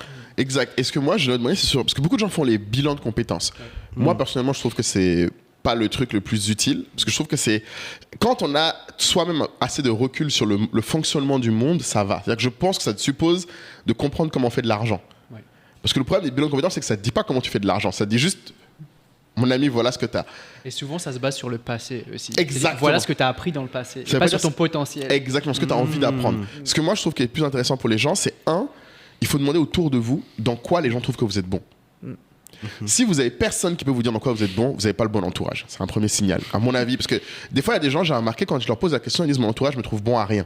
J'ai dit là, il y a un problème quand même. C'est que tu n'as pas des gens qui sont un minimum fans de toi. Moi, tous les gens autour de moi, je peux te dire dans quoi ils sont vraiment uniques. Il n'y a pas de... Et dans quoi vous êtes mauvais aussi. Dans quoi mauvais. Mais mauvais, ce qui est marrant, c'est que mauvais, ça vient plus spontanément. Ouais. Les gens te le reprochent. Mais bon, ils ne te le disent pas forcément. Et il faut que tu leur demandes pour qu'ils te disent ah, sur ça, je compte toujours sur toi. Ouais. Et ça, c'est un truc qui vient parfois, c'est évident pour tes amis. Pour eux, ils savent que sur ça, c'était le meilleur, c'est toi qui m'as appelé, mais tu sais même pas en fait. C'est pour ça que. Ouais. Mais moi, je sais qu'il y a plein de mes potes comme ça, je suis obligé de leur dire. Mais tu sais que sur ça, je connais beaucoup de gens, mais t'es vraiment exceptionnel. Et il y en a un, je me souviens qu'à chaque fois, il était en mode, mais t'es sérieux? Je dis oui. J'ai dit vraiment, t'es comme ça. Comparé à tous les gens que j'ai croisés, et pourtant j'ai croisé plein de gens par exemple, qui ont plus étudié que lui, je disais. Mais parce que souvent, c'est une évidence. Enfin. Ils se rendent même pas compte. Ils se rendent même pas compte. Et ça, il faut le demander. Il faut le solliciter. Ouais, et si vous tenez à quelqu'un, dites-lui. Oui, ça, c'est l'autre côté aussi d'être quelqu'un qui est bon pour l'entourage de lui, c'est de leur dire. L'autre truc qu'il faut aussi, souvent, ce que je dis qu'il faut faire, c'est comme c'est David, le potentiel. Il faut regarder les choses que le reste du monde trouve dur à faire et que toi, tu trouves être fun. Oui, exactement. Ça, c'est l'autre outil que je donne souvent aux gens, c'est qu'il y a plein de trucs que les gens trouvent super durs, mais que vous trouvez fun. Ça, c'est un signal pour moi hyper fort de il faut creuser dans ce bordel. Ça, il faut. C'est ça. Quelque chose que tu fais le soir et tes amis demandent mais pourquoi tu fais ça? Je te jure. Ils ne comprennent pas pourquoi tu mais fais ça. regarde comment Kai parlait du networking. Je sais pas si tu as vu l'épisode où il racontait que lui, des soirs, il reclasse les gens. Ouais, il connaît. Moi, tu l'as vu faire en live. Moi, je trouve ça extrêmement choquant. En fait, le truc, je me suis dit, mais il est d'une violence incroyable, ce jeune homme. En fait, c'est vraiment un truc où toi, c'est fun, tu vois, c'est même pas un truc. Ça, c'est des trucs où il faut appuyer fort. C'est-à-dire que, comme tu as dit, si ça, c'est un truc, par exemple, une fois que tu l'as identifié, s'il faut apprendre là-dedans, il y a de fortes chances que tu ailles plus vite que tout le monde. Ça revient à la question de devenir la meilleure version de soi-même. Si tu es déjà bon, c'est déjà facile pour toi, ça veut dire que tu as du potentiel. Donc creuse ça plutôt de comparer aux autres. Ah ouais, mais je vais devenir bon là-dedans. Et par exemple, l'exemple dans le sport, par exemple, Federer ou Nadal. Il y a deux approches en fait pour devenir le meilleur dans un domaine. Nadal, il a travaillé certains aspects, très bon athlète, athlétisme, etc. Mais c'est vraiment un spécialiste, il est très bon dans ce qu'il fait. Mais Federer, et depuis tout petit, il est paramétré, il est programmé pour devenir champion de tennis. Depuis tout petit, il a fait que ça. Federer, à côté, il a commencé très tard le tennis. Ah bon? Ouais. En fait, il a fait plein de sports avant. Il a fait du foot, du hand, d'autres sports, je sais plus. Il a fait plein de sports avant. Sérieux? Et ce qui fait que quand il s'est mis au tennis, en fait, il avait ses compétences qu'il avait développées partout. Et ça se voit dans son jeu, en fait. Il a une vision du jeu qui est unique. Il a des tactiques, des stratégies que n'ont pas ceux qui sont dans le tennis depuis le début, qu'on n'a rien fait d'autre. Donc il y a plusieurs façons de devenir le meilleur dans un domaine, en fait. Et même tard. Des fois, le faire tard. Oui, tard, ouais. te donne un gros avantage. Ouais, c'est intéressant ça, parce que du coup, quand on dit mais j'aurais dû commencer plus tôt, etc. Oui, peut-être ton expérience va te permettre de te démarquer dans ce que tu veux commencer. Exactement. Et dans le foot aussi, tu as ça avec chaque fois on dit les footballeurs brésiliens, le fait qu'ils aient joué beaucoup soit en futsal ou soit sur la plage, fait qu'ils ont une technicité qui est plus élevée, quoi. Ah ouais. Et que du coup, les autres pourront pas rattraper.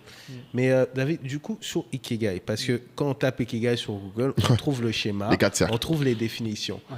Maintenant, quand tu es face à ça, quelles sont les bonnes questions à te poser? Est-ce qu'il existe même des ateliers qui te permettent justement de trouver en fait ton Ikigai? Oui, il y a des comment tu sais si c'est le bon aussi? Oui, ça je pense que c'est un parcours de toute une vie. La question du sens de la vie, etc. Tous les humains se la posent depuis toute une vie, mais c'est le voyage qui est important. Exactement. C'est pas la destination. On va arriver à l'ikigai, c'est bon, je suis arrivé. Maintenant, je suis bon, je suis dedans. J'ai voulu. Non, ça va être une quête permanente. Mais pour s'en rapprocher, après, il y a plusieurs outils et chacun a ses outils qui sont propres. C'est vrai qu'il y a des ateliers avec des coachs, etc. pour trouver son ikigai. J'en ai participé à certains temps de participants, j'en ai donné aussi. C'est quelque chose d'intéressant qui moi m'a aidé. Mais pour d'autres personnes, ça peut être autre chose. Toi, ça t'a aidé ces ateliers? Ouais, ça m'a aidé. Mais tu peux expliquer du coup? C'est des ateliers où on va se poser des questions, par exemple sur les 4 cercles. Il y a qu'est-ce que j'aime faire, ce dans quoi je suis bon, ce qui est utile au monde, etc. On va se poser des questions sur ça. Donc par exemple, sur la question de ce que j'aime faire, c'est assez facile. De faire cette liste. Faire juste une liste de ce que j'aime faire, même les choses auxquelles on ne pense pas, c'est peut-être pas dans le boulot et tout, mais j'aime cuisiner, j'aime passer du temps avec moi. Voilà, faire une liste de qu'est-ce qu'on aime faire. Tout simplement, déjà, ça donne une base. Après, sur la liste de ce dans quoi je suis bon, demander à son entourage, demander à ses collègues aussi, demander, pourquoi pas, à des coachs, des consultants, etc. Et faire un peu une rétrospective sur sa vie, sa carrière. Tu fais un peu ton life journey, tu fais ton parcours de vie, tu vois qu'est-ce que tu as fait, tu essayes peut-être de voir des tendances, tu dis mais en fait, je me rends compte, tous les trucs que j'ai fait, j'ai changé tout le temps de job et tout ça, mais je me rends compte qu'il y a un fil conducteur au milieu qui fait qu'en fait, il y avait toujours ça dans ce job et c'est ça qui me plaît en fait. C'est ça que j'aimais dans ce job, est-ce que j'aimais pas? Voilà, peut-être c'est le relationnel avec les gens. Peu importe, j'ai fait commercial, j'étais dans la com, dans l'événementiel, mais c'est le relationnel. Et ça, c'est quelque chose qu'on aime et dans lequel on est bon. Après, sur la question qui est utile au monde, ça, je pense qu'il faut se poser la question, quels sont les problèmes qu'on voit autour de soi qui vraiment nous font mal, nous affectent et limite nous empêchent de dormir la nuit, comme tu disais. Parce qu'il y a beaucoup de problèmes, on voit, il y a des guerres partout, etc., mais on ne peut pas tout résoudre. Et par contre, se focaliser sur ceux vraiment qui nous touchent et on a envie de faire quelque chose, là, c'est un axe dans ce cercle à explorer. Et après, sur comment faire de l'argent, comment vivre de ça. En général, quand on fait quelque chose qu'on aime, dans quoi on est bon, on s'améliore, etc., on va facilement réussir à en vivre. Mais c'est aussi après en se formant, en se renseignant, en étudiant les business models, etc. Et justement, tu me disais en off avant qu'on commence que tout ce dont on parle sur l'apprentissage a un impact sur l'ikigai. Est-ce que tu peux expliquer? Oui, parce que ça permet d'élargir en fait les différents cercles. C'est ça. C'est intéressant ça. Ça revient à un autre schéma qu'on peut faire, c'est 2 cercles. C'est le cercle des préoccupations qu'on a et le cercle des choses qu'on peut changer. Des choses qu'on peut changer. Le cercle d'influence. Je le connais celui-là. Voilà. D'influence et de préoccupation. Voilà. Donc, dans Stephen R. Covey, encore. Et c'est d'habitude, c'est comprendre sur la presse. Il est dedans. Non, mais parce qu'on veut le faire lire au book club d'ailleurs. Mais bon, d'accord, ok, très bon choix. Sur le cercle de préoccupation, c'est tout ce qui nous préoccupe au quotidien. Mais il y a tout. Est-ce que j'ai fait les courses pour manger ce soir? Est-ce qu'il y a la guerre en Ukraine en ce moment? Il y a tout ce qui nous préoccupe. Et c'est un grand cercle, en fait. Et aujourd'hui, avec les médias, etc., il élargit. On l'élargit de fois.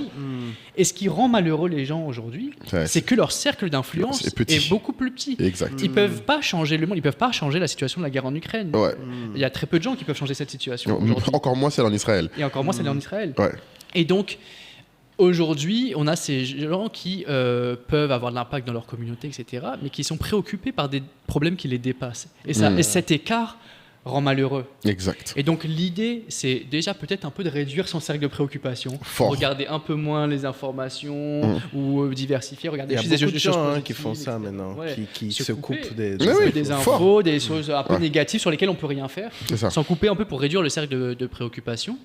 Mais de l'autre côté, c'est aussi augmenter son cercle d'influence. Et pour ça, c'est en développant des compétences, en devenant meilleur dans ce qu'on fait, en réseautant, en ayant des relations avec des gens. Et de plus en plus, on peut avoir de l'influence sur les choses. Mais, et se réaligner un peu sur ça et réduire cet écart, c'est une des façons justement aussi d'atteindre son ikigai. C'est vrai. Et ça, c'est vrai que dans Stephen Covey, lui, justement, il parle de commencer par la fin à cause de ça. Ouais. Parce qu'il dit qu'en fait, le problème, c'est que tu ne sais pas déterminer lesquelles des préoccupations sont les plus importantes si tu n'as pas une idée à la fin de ta vie, potentiellement, c'est là où ce sera le plus clair. Si tu regardes aujourd'hui, toutes les préoccupations se valent potentiellement. Mais si tu regardes à la fin de ta vie, lesquelles tu regretterais, exactement. C'est celles-là, en fait, sur lesquelles il faut que tu travailles pour que ton cercle d'influence, ou y arrive, ou l'autre chose que lui il dit, c'est un peu comme les alcooliques anonymes, c'est d'accepter. Oui. Que tu ne peux rien faire. Et lâcher prise. Ça, c'est très dur. C'est l'autre truc aussi sur beaucoup de gens, c'est qu'à un moment, il y a... Tu ne pourras pas tout mettre dans ton cercle d'influence. Il y a des choses que tu diras juste, ça m'affecte, mais j'accepte. Ouais. C'est comme ça. J'accepte. Et ça il enlève une tension et il dit que du coup, tu peux mettre ton énergie, que l'énergie que tu mets à lutter contre ça, c'est comme les gens qui se plaignent tout le temps. C'est aussi un autre problème. C'est que si tu te plains tout le temps, c'est de l'énergie que tu dépenses, que tu ne mets pas pour changer les choses potentiellement. Et c'est vrai que l'apprentissage t'aide beaucoup à avoir un sentiment aussi qui est important, dont on ne parle pas souvent, ça aide aussi à avoir un sentiment de contrôler. Quand tu progresses, tu as un sentiment de victoire. C'est ce qui alimente... Il y a des gens qui viennent me voir souvent, et malheureusement, c'est beaucoup les femmes, j'avoue, qui me demandent comment je fais pour avoir confiance en moi. Et je leur dis, la solution, c'est je fais des choses difficiles. Et régulièrement, je choisis des choses difficiles que je ne suis pas sûr de pouvoir faire, mais quand j'y arrive, c'est là, après avoir réussi, que ta confiance en toi vient.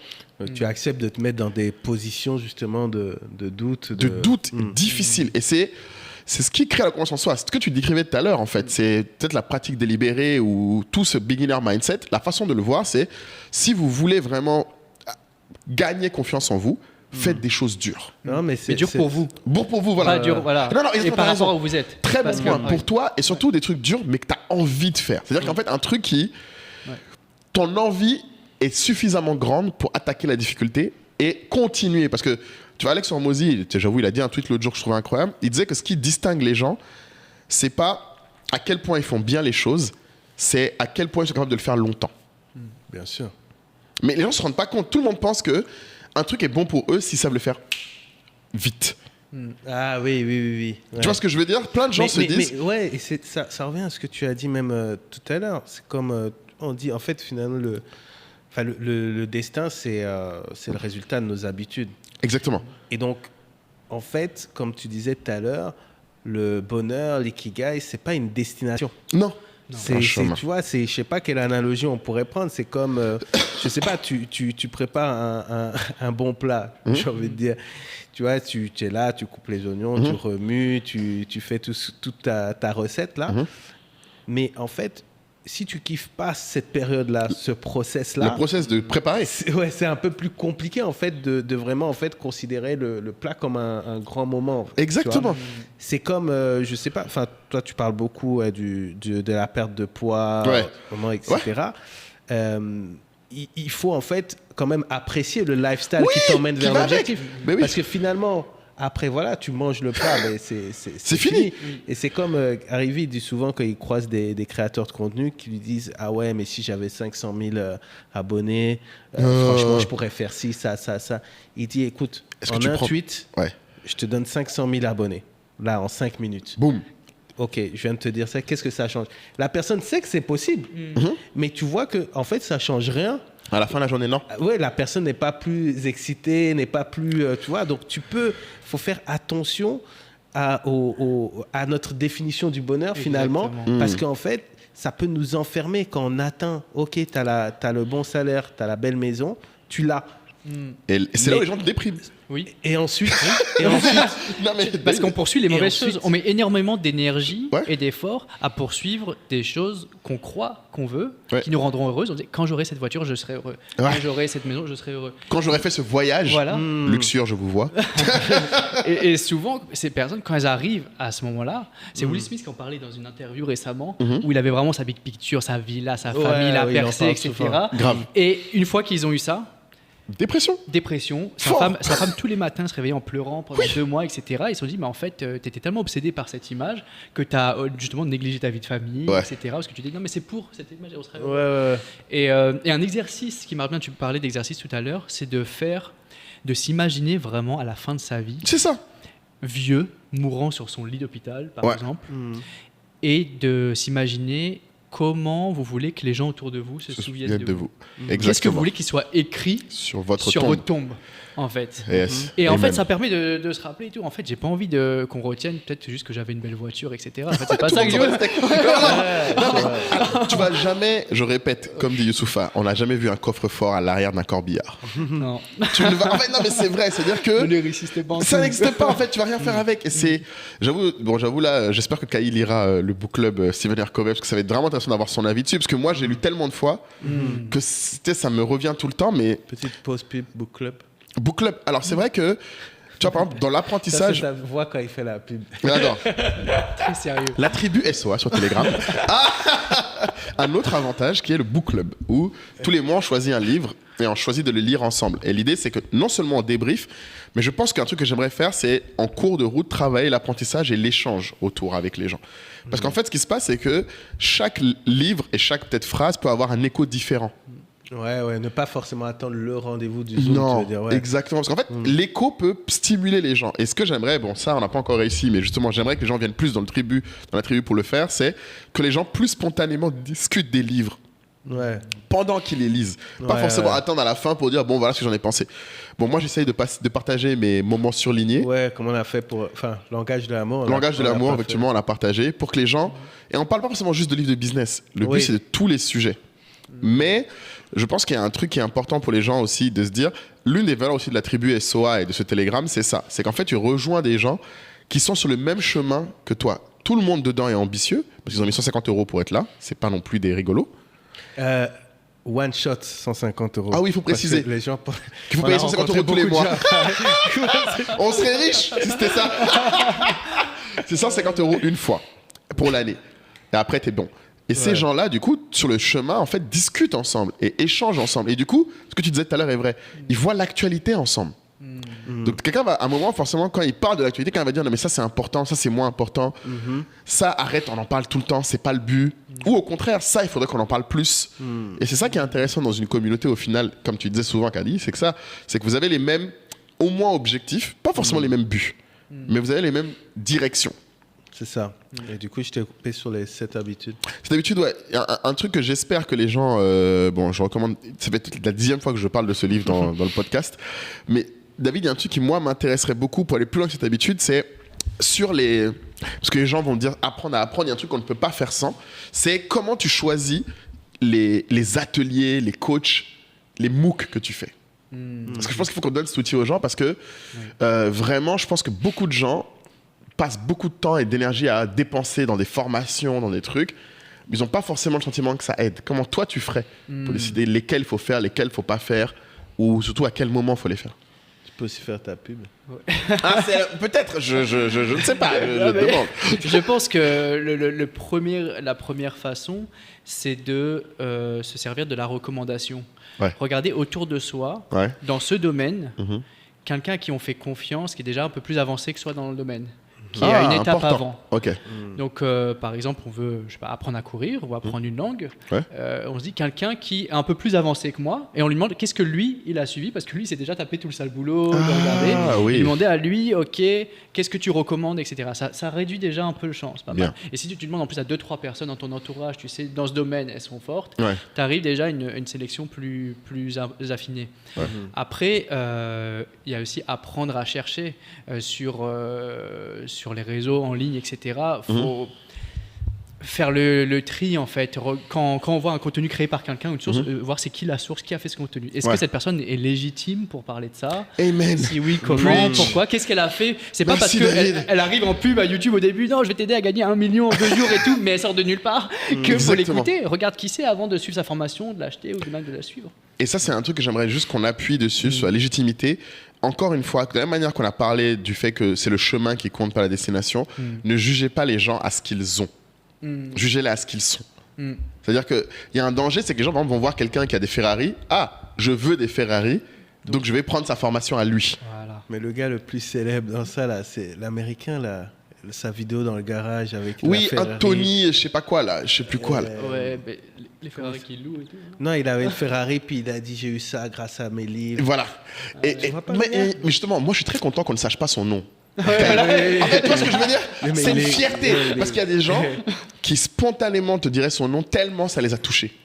Et c'est là où je pense qu'il faut vraiment faire le parallèle quand tu disais quand les gens vont... La recommandation, franchement, je pense que oui, il y a les outils pour et c'est un très bon outil. Mais faire attention, la légitimité ne se juge pas au stock des gens. Non. Faut pas juger quelqu'un en disant... En général, il vaut mieux juger le parcours, un peu plus de chance. Et même le parcours, le danger, c'est que les gens vont te dire j'ai commencé à 19 ans sans le sou et aujourd'hui je suis milliardaire. C'est pas tellement ça. Moi, ce que j'essaie souvent de dire aux gens, c'est regarder la personne. Quels sont ces... Je vais pas dire... Parce que moi, j'aime bien dire l'argent, c'est un flux, c'est pas un stock. Mais c'est pareil pour le bonheur. Qu'est-ce que lui fait au quotidien qui le rend heureux? Et est-ce que vous voudriez faire ça au quotidien? C'est ça. Et ce qui aide plus... En fait, regardez quelqu'un qui est déjà milliardaire ou qui est déjà mais très loin. Très loin d'où vous êtes. Ça va pas vous aider parce que déjà... la personne ne se rappelle plus comment c'était quand elle était dans votre situation. Clairement. Parce que c'était il y a trop longtemps. Et ça n'a rien à voir des fois. Et ça n'a rien à voir en plus. Et puis vous partez pas du même... Alors que si vous demandez à quelqu'un qui est juste une étape ou 2 étapes devant vous... On pas aller trop loin. Dans tous les incubateurs, les accélérateurs, ce qui aide le plus les entrepreneurs à développer leur business, c'est d'échanger avec un entrepreneur qui est juste 2 steps devant. Juste devant. Voilà. Donc, ce qui va aider un entrepreneur à lever des fonds, c'est quelqu'un qui vient juste de lever des fonds, sa première levée, pas quelqu'un qui est déjà en série D. Exactement. Ça, c'est très vrai, ça. J'avoue, les gens ont tendance à vouloir aller prendre forcément les meilleurs. Oui. D'ailleurs, ça me fait toujours rire les gens qui... Encore maintenant, je sais pas si toi, tu as vu ça, Kai, mais il y a encore des gens qui m'écrivent en me disant est-ce qu'on peut se voir pour échanger? Et je leur dis toujours, mais échanger sur quoi en fait? Je comprends pas. Donnez-moi une question précise. Mais le échanger, et c'est là où je pense qu'il y a peut-être un travail aussi pour les gens qui veulent apprendre, et tu as raison, tu l'as dit tout à l'heure, c'est qu'il faut avoir une idée précise de ce que tu cherches. Idéalement, il faut un plan, donc ça on en parle souvent, et savoir que tu veux avoir ce chemin-là, et que cette formation, ce coaching est un véhicule sur le chemin, un moment sur le chemin. Mais les gens ont tendance à croire que, en gros, c'est limite, tu prends un avion et ça doit t'amener à un point défini. Alors que non, c'est le trajet qui doit être intéressant. Et après, trouver des gens qui sont 1 ou 2 steps au-dessus de toi, c'est vrai que c'est peut-être un peu plus difficile que de trouver... Ouais, parce qu'en fait, ça dépend les domaines. Tu vois. Et puis, parfois, cette personne qui est 1 ou 2 steps au-dessus peut aussi te voir peut-être comme un concurrent. Bon, c'est pas pareil dans le domaine de la tech, tu vois. C'est pas pareil dans le domaine de la tech, mais dans des milieux comme le mien. Ouais, c'est vrai que c'est un peu plus commun, c'est vrai. Tu vas plus facilement avoir des conseils de personnes qui est très loin, considère comme... qui n'a rien à voir avec toi, voilà. Que celui qui est à côté. Qui est à côté, tu vois. Donc, tu as ça. Mais en même temps, effectivement, il y a un décalage. Moi, je reçois effectivement pas mal de messages qui disent je lance une agence, etc. Est-ce qu'on peut se voir et tout. C'est vrai que si je suis... moi, j'ai vraiment envie d'aider. Mais c'est vrai que si je suis totalement honnête, est-ce que je sais exactement qu'est-ce que c'est de créer une agence aujourd'hui, tu sais pas. Où j'ai à peine besoin de faire des efforts commerciaux pour avoir des clients, en fait. Ouais, grave. Tu vois. Donc, alors quelqu'un maintenant, il doit se battre, en fait. C'est le début, exact. Donc, tu peux pas dire que tu as la même rage qu'au début, tu vois. C'est pas la même chose. Mais c'est ça, et c'est pour ça que plus le temps passe, plus je me rends compte que les gens qui sont très loin de toi, par exemple là, la semaine dernière, j'étais avec mon investisseur, le milliardaire Anders Okpovsen. Bon, lui, il est milliardaire plusieurs fois dans des startups tech de mode. Mais quand je parle avec lui, maintenant, je comprends, plus le temps passe, plus je comprends qu'en fait, ces gens-là ne peuvent pas m'aider sur le quotidien. C'est trop loin pour eux. En fait, c'est loin de leur réalité, et 2, à l'époque où c'était leur réalité, ça n'avait rien à voir. Exactement. Quand Mossadegh en parlait l'autre jour, quand tu regardes l'épisode, lui, il te parle de 99, de 2000. C'était il y a 30 ans. Les gens qui viennent le voir aujourd'hui en disant « je veux qu'il m'aide à savoir comment lancer un hôtel aujourd'hui », il faut qu'ils aient conscience que c'est très loin pour lui. Oui. Il a développé un leverage qui fait qu'aujourd'hui, la manière dont il lance des nouveaux hôtels n'a rien à voir avec quelqu'un qui n'a rien. Donc c'est un peu compliqué, mais un truc moi qui m'intrigue, juste pour conclure un peu ce truc-là, qui est...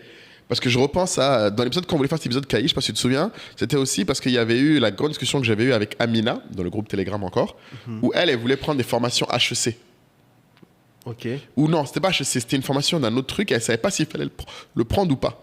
Ah oui, elle avait envoyé un lien. Elle avait envoyé un lien, qu'est-ce que vous en pensez, est-ce qu'il faut la prendre ou pas? Et moi, je lui ai dit, mais tu peux pas nous dire. Ouais, je ne peux pas nous demander, est-ce qu'elle est bien ou pas, dans l'absolu. C'est pourquoi, qu'est-ce que tu en attends?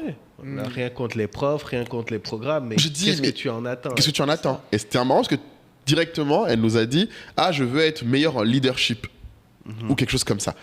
Et je lui ai dit, mais c'est trop vague. Le leadership pour faire quoi? Qu'est-ce que toi là, tu veux faire quoi à la fin de ce truc-là que tu ne sais pas faire aujourd'hui? Et là, j'ai vu qu'en fait, elle n'avait pas forcément une réponse aussi arrêtée, mais elle avait envie d'avoir un sentiment de progrès, je pense. Oui. Et de mouvement. Je ne sais pas si toi, tu as déjà vu ça beaucoup. Ouais, nous, on parle beaucoup de mouvement versus l'action, c'est-à-dire qu'il y a des gens qui sont de très bonne volonté, qui veulent apprendre, donc ils se mettent en mouvement, mais le mouvement n'est pas forcément synonyme de progression. Oui. Il y a le mouvement, l'agitation, faire plein de choses, mais sans forcément avancer. Mais ça revient à la question de savoir ce qu'on veut, se fixer un objectif, et savoir où on va. Qu'est-ce qu'on cherche? Si on cherche dans une foule, on ne sait pas qui on cherche, comment il est habillé, on ne va jamais trouver la personne. Exactement. Il faut déjà savoir, ok, je cherche une personne habillée en rouge, avec cette coupe de cheveux et tout, et là on va couper. Et c'est pareil pour les formations, en fait. Faire ces formations juste parce que pour se dire je me suis formé, j'ai fait un truc HEC, j'ai fait mais bon voilà pour développer des compétences, c'est bien, oui ce sera bien, ça va quand même t'apprendre des choses, mais ça va pas vraiment te faire avancer dans ton projet parce que tu n'as pas un objectif clair. Pourquoi tu fais? Qu'est-ce que tu cherches? Si on prend l'exemple là de Amina par exemple qui dit je veux être plus fort en leadership, comment tu l'aiderais à définir un objectif? Pourquoi tu veux être plus fort en leadership? C'est pour faire quoi? Exactement. Qu'est-ce que tu veux faire avec ça? Pourquoi cette compétence, le leadership, te sera utile pour atteindre ton objectif? D'accord. Est-ce que c'est une promotion au boulot ou c'est parce que il faut aller dans la précision? Moi, j'aime bien dire aux gens quelle est la pain que tu veux régler avec cette formation. Qu'est-ce qu'aujourd'hui tu n'arrives pas à faire ou tu veux faire que cette formation doit te permettre de débloquer? C'est ça. Quel est le but? Parce que souvent, et je dis souvent, et du coup à la fin je lui ai dit, le problème c'est que j'ai rien contre les formations HEC, les formations, les MOOC, Harvard, etc. Sauf que je lui ai dit, attention, maintenant, il y a un effet de signal limite négatif quand tu les fais. Je ne sais pas si toi, tu le partages. Il faut le dire aux gens. Parce qu'il y a beaucoup de gens qui maintenant font des executive education n'importe comment pour le mettre juste sur leur LinkedIn. Le problème, c'est que quelqu'un qui voit ça, qui est vraiment de Harvard ou de ces mondes-là, te voit automatiquement comme un pretender. Comme un gars qui fait semblant. Après, en fait, ça dépend toujours. Ce que je veux dire, c'est que tu as des personnes qui, justement, au contraire, ils vont pour les bonnes raisons, se posent les bonnes questions. Ils le font, en fait, bien et ça leur permet de débloquer quelque chose. Exactement. Et on a déjà eu cette discussion avec parce que parfois, effectivement, même moi, je lui envoie des trucs, soit HEC ou Stanford et tout ça. Je lui dis, et puis il me dit, ah ouais, mais il commence à regarde bien la bio de tel prof, de chaque prof, de machin, etc. Regarde ce qu'ils font, voilà. Il dit, moi, si quelqu'un m'enseigne, il faut qu'il ait tel track record, tel machin, etc. Et je suis pas tellement d'accord sur le fait que quelqu'un qui peut t'apprendre quelque chose est forcément quelqu'un qui a fait plus que toi. Tu vois? Je pense que quelqu'un... tu te souviens de Pascal Query? le gars qui fait les cours de finance HEC. Ah oui. Donc je regardais les vidéos. Tard le soir. Tard le soir, il était dessus. Tu peux témoigner que l'homme était dans les finances fort tard la nuit. Sérieux? Je dis bon, maintenant, comment ça marche l'argent? Sérieux, comment ça marche l'argent? Mais oui, il s'est mis dedans, vraiment. Le gars est pédagogue de ouf. Ouais. Pourtant, c'est un prof, c'est pas genre il est directeur financier, oui. etc. Tu vois? Ouais, non, c'est clair. Donc tu apprends. Il y a certaines choses où parfois tu as besoin d'avoir des bases théoriques. On a parlé tout à l'heure, effectivement, on a un peu jeté un petit caillou dans la cour, on va dire, du système éducatif en disant oui, on s'assoit, on va chapitre 1, chapitre 2, chapitre 3, etc. Mais ce qu'on voulait dire, je pense, c'est pas de dire qu'il ne faut pas faire ça. Ça veut dire que ce n'est qu'une façon d'apprendre. Tu vois, tu peux aussi apprendre comme ça. Tu peux aussi apprendre en classe, tu vois. Mais ne pense pas que tu vas apprendre que là-dedans, tu vois. Mais moi, je sais que sur choses que je ne maîtrise absolument pas, j'ai besoin de cette dose de, tu vois, professorale. Ouais. Maintenant, j'ai compris, bien sûr, que je n'ai pas besoin de faire tous les chapitres, mais quand je vais comprendre, tu vois, les bases, le langage, voilà, je cherche le vocabulaire de cette discipline. Après, maintenant, je peux aller discuter avec des mentors, etc. Et tout, tu vois. Quand il te dit BFR, il faut que tu saches c'est quoi. C'est pas au gars que ton mentor ou le gars à qui tu espères avoir de gros conseils qui va te dire c'est quoi le BFR, parce que tu le décourages même. Oui, tu vois, c'est d'ici que ça commence là-bas. C'est comme toi, c'est quelqu'un qui vient et qui te dit levée de fonds, et puis tu dis ok, t'es à quel round, et puis il te dit c'est quoi un round. Ouais, c'est compliqué. C'est compliqué. Non, c'est compliqué. Donc tu t'attends à ce qu'il ait fait le travail, un peu de voir avant. Tu vois. Donc c'est d'ailleurs pour ça que j'ai ma formation IRAO, et d'ailleurs pour ça au passage j'oublie tout le temps de le dire, mais j'ai fait formation levée des fonds, tu vois, comme quoi j'essaye moi aussi de partager. Je mettrai le petit lien. Oui, donc continue. J'ai vu que tu as mis un code réduction à Back to Africa, mais pour la communauté, tu n'as pas mis de Si, il y a un code Moulay 15. Pour ceux qui me suivent sur LinkedIn, la vérité, c'est qu'il faut me suivre un peu. C'est bien beau d'être là, de m'ambiancer. Et ceux qui te suivent sur TikTok, ils ont TikTok, pas de... j'avoue, il faut que je pense sur TikTok. J'oublie tout le temps. Moulay 15. Mais tu as tout à fait raison sur ce point. Et je pense que David, justement, qu'est-ce que toi, tu en penses cette histoire de... Parce que j'ai vu que tu as quand même rigolé sur l'histoire de oui, ça envoie un contre-signal. Parce que les gens ne le voient pas forcément, ça. Hello, moi c'est Marina. Moi c'est Cora. Kamkara. Moi c'est Manouche. Je m'appelle Lindsay Mabé. Je m'appelle Sylvie Audouin. Je fais partie de la tribu Entrepreneur State of Africa. J'ai rejoint la tribu avant tout pour soutenir le podcast parce que je trouve que c'est un podcast de qualité. Kayi et Moulay font un travail extraordinaire avec leurs différents invités pour nous apprendre, pour nous faire grandir, et je trouve que c'est génial. Également parce que j'avais envie de rejoindre une communauté de personnes qui ont envie d'apprendre, qui ont soif de réussir et qui ont envie de se développer, tout ça dans la bonne humeur. Donc si ça te parle, n'hésite pas à nous rejoindre sur Telegram. Quand je rentrais dans la tribu, j'étais arrivé à un moment donné où il restait juste un peu, j'allais abandonner parce que je n'arrivais pas à développer mon business. Et quand j'ai contacté M. Kayi pour l'informer de la situation, il m'a juste donné 30 minutes. Et je peux vous dire, mon business aujourd'hui a fait de 64 fois. On a multiplié par 64. Oui, parce que c'est encore une fois pourquoi tu as appris ça. Donc, si on voit sur ton profil LinkedIn que Stanford. Ouais, tu veux, je sais pas, tu veux devenir CTO, startup, etc. Et que tu as fait des certifications, computer science, etc. Wow, ça a du sens, voilà. Tu t'intéresses à ton truc, tu te formes, etc. Mais on voit beaucoup maintenant sur LinkedIn, des gens, ils ont les badges, ils ont fait toutes les formations sur des sujets larges et variés, quoi. Ouais, et surtout, ça se reflète pas en plus dans ce qu'ils dégagent après sur le reste de leurs actions. C'est ça qui est le point important. Il n'y a pas d'alignement, donc on voit qu'en fait ça fait comme s'il avait mis de la peinture. Une collection. Ouais, ça fait presque un poster, c'est vrai. Ça fait un poster, mais vraiment. C'est négatif aux recruteurs, aux investisseurs. En fait, ce que tu dis, c'est quand tes diplômes, tes certifications ne se reflètent pas dans tes actions. Oui. Ouais, c'est là où ça devient... c'est là où il y a un gros danger, ouais. Et moi, je te dis vraiment, j'ai déjà vu des gens, parce que je connais quelques HEC, les gens qui ont vraiment fait ça, eux, s'ils voient que tu as fait une formation HEC, mais que ça n'a rien à voir avec ton travail d'après, ton chemin d'après, ou qui, pour eux, il n'y a pas de lien. Il faut qu'il y ait un lien. Ouais. Parce qu'en fait, du coup, ils ont le sentiment direct que ce que tu essaies d'obtenir, c'est plus le statut. Oui. Et c'est ça que les gens font. Attention, c'est que souvent maintenant dans l'apprentissage, il y a une notion de statut. Ouais. Ne faites surtout pas dans les les choses diplômes, pour les pas statuts. dans l'apprentissage, dans les diplômes surtout. Je dirais même apprentissage parce que diplôme, oui, c'est la forme ultime, t'as raison. Mais même le côté où tu vois les gens, j'irais même plus loin. À l'heure actuelle, même sur Instagram, t'as l'impression quand les gens te disent je fais du sport, c'est pour un statut. Je suis quelqu'un qui fait du sport.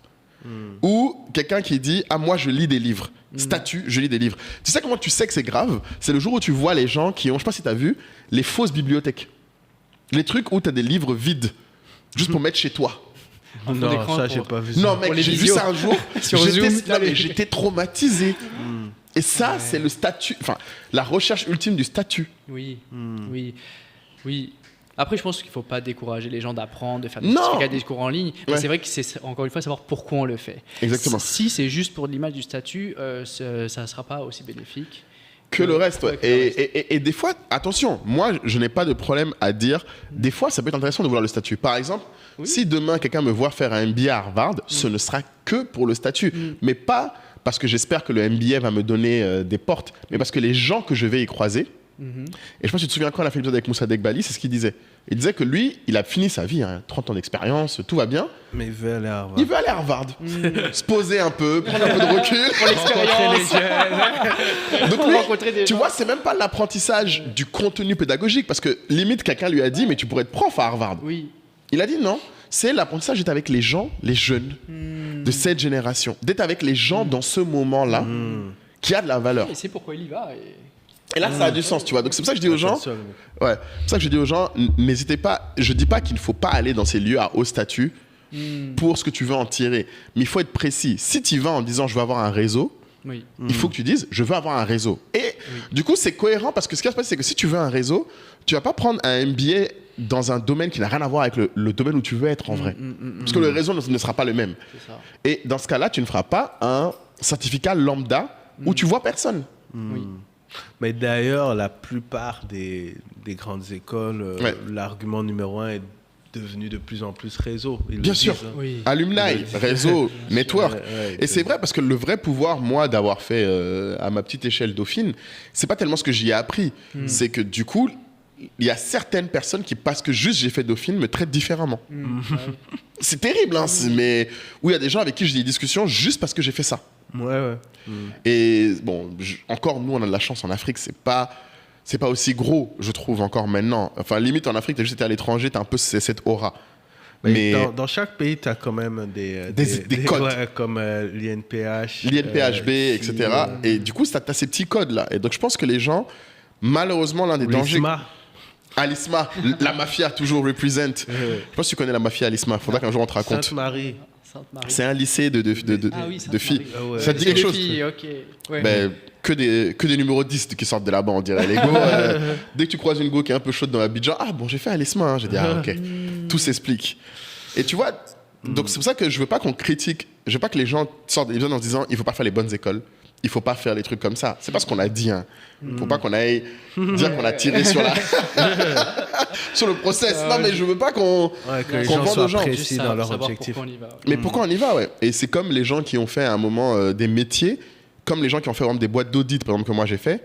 C'est la méthode, la façon de travailler que les gens ont. Et maintenant, je me rends compte que d'ailleurs, moi, j'ai eu tort de ne pas essayer de reproduire ça dans la boîte dans ma boîte maintenant, je commence à dire aux gens, bon, bah, écoutez les gars, moi je suis un ancien auditeur. Donc, je vais vous former comme on formerait des auditeurs. Et les gens se disent, mais c'est... Pourquoi? Je dis, mais parce qu'en fait, ça a une valeur dans tous les autres domaines. La façon dont on rédige, la façon dont on présente, la façon dont on s'organise, j'ai pas forcément besoin que vous l'utilisez pour faire des rapports d'audit. Mais pour synthétiser, par exemple, vos décisions, ça peut être hyper utile. Donc, il y a... Comme tu dis, les compétences ne sont pas à prendre juste dans un seul cadre. Elles peuvent être transposées. Et je pense que c'est vraiment ça le truc pour moi que j'aimerais que les gens retiennent, c'est que tu peux apprendre à apprendre, tu peux chercher à trouver ton ikigai, il n'y a pas de problème. Mais il faut que tu cherches à trouver ta combinaison unique à toi. D'ailleurs, moi j'ai une question pour vous aussi, Ouais. que votre audience serait curieuse. Ok. Vas-y. Quel est quelque chose, qu'est-ce que vous êtes en train d'apprendre en ce moment? Quelque chose que vous êtes en train d'apprendre, là, que vous avez envie d'apprendre ou que vous êtes en train d'apprendre en ce moment. Et comment vous vous prenez? Ah ouais, c'est intéressant ça. Moi, vas-y. Hein, Moi, avec les cahiers. c'est clairement le sujet communauté. sujet communauté. Et comment je m'y prends? Alors maintenant, j'ai développé un réflexe.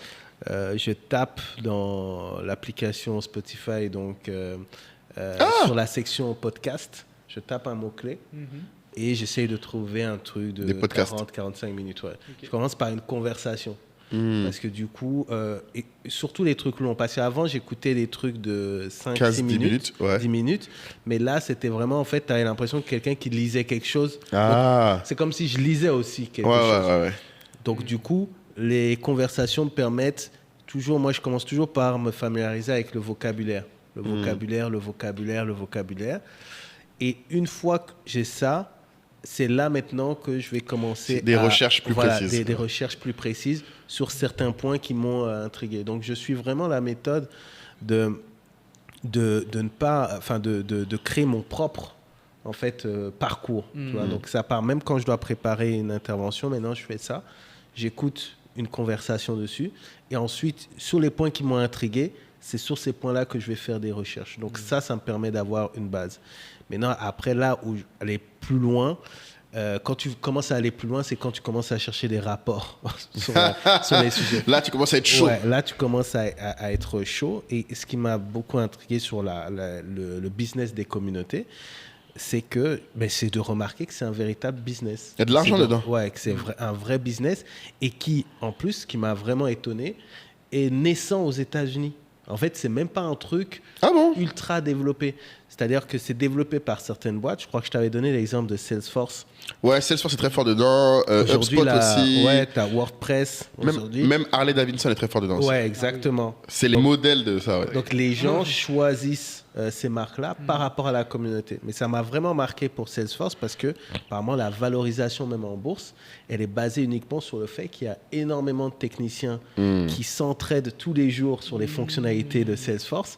Et c'est ce qui fait que tu ne peux pas en fait, enlever ça. Tu vois. Et je me suis rappelé quand, à l'époque, on a essayé de faire des sites internet et que tu as, j'ai WordPress, il y a quoi, Ruby, machin, WordPress, etc. Et tout. Magento, ouais, voilà. Tu tournais, tu demandais à toute la terre entière, machin, tout ça. Tu tournais, hein, mais tu finissais souvent sur WordPress. C'est ça. Tu finissais sur WordPress parce qu'il disait, si le gars te lâche, il y a toujours quelqu'un d'autre qui connaît, tu vois. Et ça, c'est important. Et du coup, ouais, la communauté, c'est comme ça. Et c'est comme ça que j'ai appris, en fait, que la communauté... Enfin, je le savais déjà, mais c'est encore plus précis. La communauté, c'est pas juste des followers. C'est des gens qui peuvent communiquer ensemble et surtout, qui ont un objectif commun, qui ont une vision commune. Et ça m'a beaucoup marqué à un point où du coup, j'ai fait le lien avec, pour en revenir du coup à l'Ikigai, à ce que j'aime faire, à la fois fédérer les gens. Ouais. Et du coup, j'y vois, c'est pour ça que je l'étudie, j'y vois vraiment une rencontre entre justement ce que j'aime faire, fédérer les gens, tu vois, ce que je sais faire, créer des marques, ce pourquoi on me paye, communiquer. Et j'y vois vraiment en fait un aspect, en fait, un endroit d'épanouissement. Donc c'est pour ça que je l'étudie. Oh. C'est beau, t'as vu, hein. Petit placement produit, il faut parler un peu de ta montre là, non, ou bien? T'es random. Sans transition. Donc une montre de Lorette, de la tribu. SOA. Voilà. Est-ce qu'elle les vend sur Africrea d'ailleurs? Si, elle a sa petite boutique, hein, Coco by Lorette. Oui, elle a. Faut faire un gros plan. Voilà. Sur la montre. Donc voilà, c'est une jeune de la tribu qui se bat. Exactement. Bénin, qui sinon est trésorière à côté dans un grand groupe. C'est son side business. Bon, voilà. Là, il la tolère quand même. Je tolère quand même parce que bon, tu sais, elle fait l'oseille avec. Et puis je pense que les compétences qu'elle y développe. Elle vend dans la tribu aussi. Elle vend, voilà. Il faut qu'on commence à toucher une commission. Donc ouais, non, c'est juste parce que ça m'a fait penser. Je me suis dit que les gens se rendent compte que oui, ce que tu viens de dire sur les communautés, c'est un bon exemple, la montre. Exactement. Je pense pas que les gens se rendent compte que tu n'as pas forcément besoin d'être dans une communauté pour un gain immédiat. Ce que tu viens de décrire. Et là, bon, ça monte. Moi, j'aurais jamais cru. Tu vois, c'est elle qui nous a donné les mugs. Donc, non, tu vois, il y a une présence particulière. Après, sur ce que j'apprends en ce moment, moi, j'ai 2 axes cette année, mais ça va être un peu... Bon, en fait, à la base, mon axe premier, c'était le physique. Mais là, je l'ai décalé un peu parce que du coup, je me suis rendu compte que j'ai déjà intégrer un lifestyle qui me parle moi maintenant. Donc c'est plus un effort, c'est juste à maintenir. Maintenant, sur cette fin d'année, mon gros sujet, c'est double. C'est donc 100 million leads là, que vous voyez d'Alex Hormozy, c'est le contenu. Je pense que mes 100 jours sur LinkedIn ont été un témoignage de ça. C'est-à-dire que pour moi, quand tu disais sur quoi je veux apprendre, moi j'essaie d'apprendre en faisant. Donc, je me suis dit, ok, cette affaire de faire du contenu là, c'est sérieux, il faut que je me force. Et comme je t'ai dit, j'ai pris confiance en moi parce que c'est un truc dur. Poster tous les jours pendant 100 jours, il n'y a aucun moment où c'est pas dur pour moi. Genre, tous ceux qui me connaissent savent que j'ai jamais posté avant. Mais maintenant, par forcing function, tous les jours, je suis sur LinkedIn. Je regarde, et j'ai des idées, des fois, des trucs, je me dis, faut que je poste ça sur LinkedIn. Il y a 3 mois, ça m'aurait jamais traversé l'esprit. Et même si quelqu'un me le disait, j'aurais dit, ah oui, c'est vrai. Oh, plus tard, flemme. Mais j'ai forcé par les 100 jours le changement. Donc c'est là où j'ai vraiment dûu apprendre, du coup, qu'est-ce qui marche sur LinkedIn, qu'est-ce qui marche pas. Marches par... Tu vas sur ton ressort compétition. Exactement. Et moi, j'aime même donner des challenges personnels qui sont suffisamment durs pour que ça me change. Et donc, du coup, sur le contenu, c'était LinkedIn. Et là, je vais plus loin. Donc, du coup, avec Alex Hormozy, lui, il a vraiment une philosophie de le marketing, maintenant, c'est le contenu, et de structurer un funnel de contenu qui convertit. C'est ça que j'essaye vraiment de mettre en place, du coup, pour Anka. Parce que je me rends compte que s'il y a une chose qu'on a comme avantage et que moi, je sous-estimais, c'est la connaissance et le contenu qu'on a. On a beaucoup. Mais parce que c'est dans ma tête, j'ai pensé que c'était important pour les gens. Mais à chaque fois que je fais ce podcast et que j'ouvre ma bouche et que je vois les réactions des gens, je me dis en fait, merde, il faut vraiment qu'on l'utilise plus fort. Donc c'est un peu ça le truc principal sur le contenu. Et juste pour rajouter un point, je pense qu'on a en commun avec Moulay sur l'apprentissage, c'est que par contre, on ne va jamais apprendre quelque chose qu'on ne peut pas appliquer. Oui, par contre, c'est-à-dire qu'on va forcément c'est l'appliquer. Tu vois, moi, je parlais de la communauté, je l'applique. Là. Tu vois, éducation financière, je l'applique. Tout de suite. Tu vois. Je ne peux pas juste des livres. Mais ça rejoint encore une fois la discussion qu'on a eue. C'est-à-dire qu'il faut différents formats. Oui. J'ai ma petite phase théorique, j'ai ma petite phase podcast, j'ai ma petite phase pratique, ma petite phase discussion. Et le final, parce que j'ai besoin de ça, dans tout type d'apprentissage, je vais chercher à créer une communauté, même si elle est petite. Oui. Tu vois, mais parce que c'est eux qui vont te tenir tout le truc, accountable. Ouais, responsable, tout à fait responsable de ton évolution finalement, de ton succès. Une fois que tu l'as créé, tu veux y arriver, tu vois. Ouais. Mais c'est intéressant parce que c'est vrai que quand tu le dis comme ça, j'avoue, même ce que j'ai fait, je me rends compte en t'écoutant, c'est que les gens auraient pu penser que j'aurais voulu lire le livre d'Alex Hormozy avant de faire les 100 jours.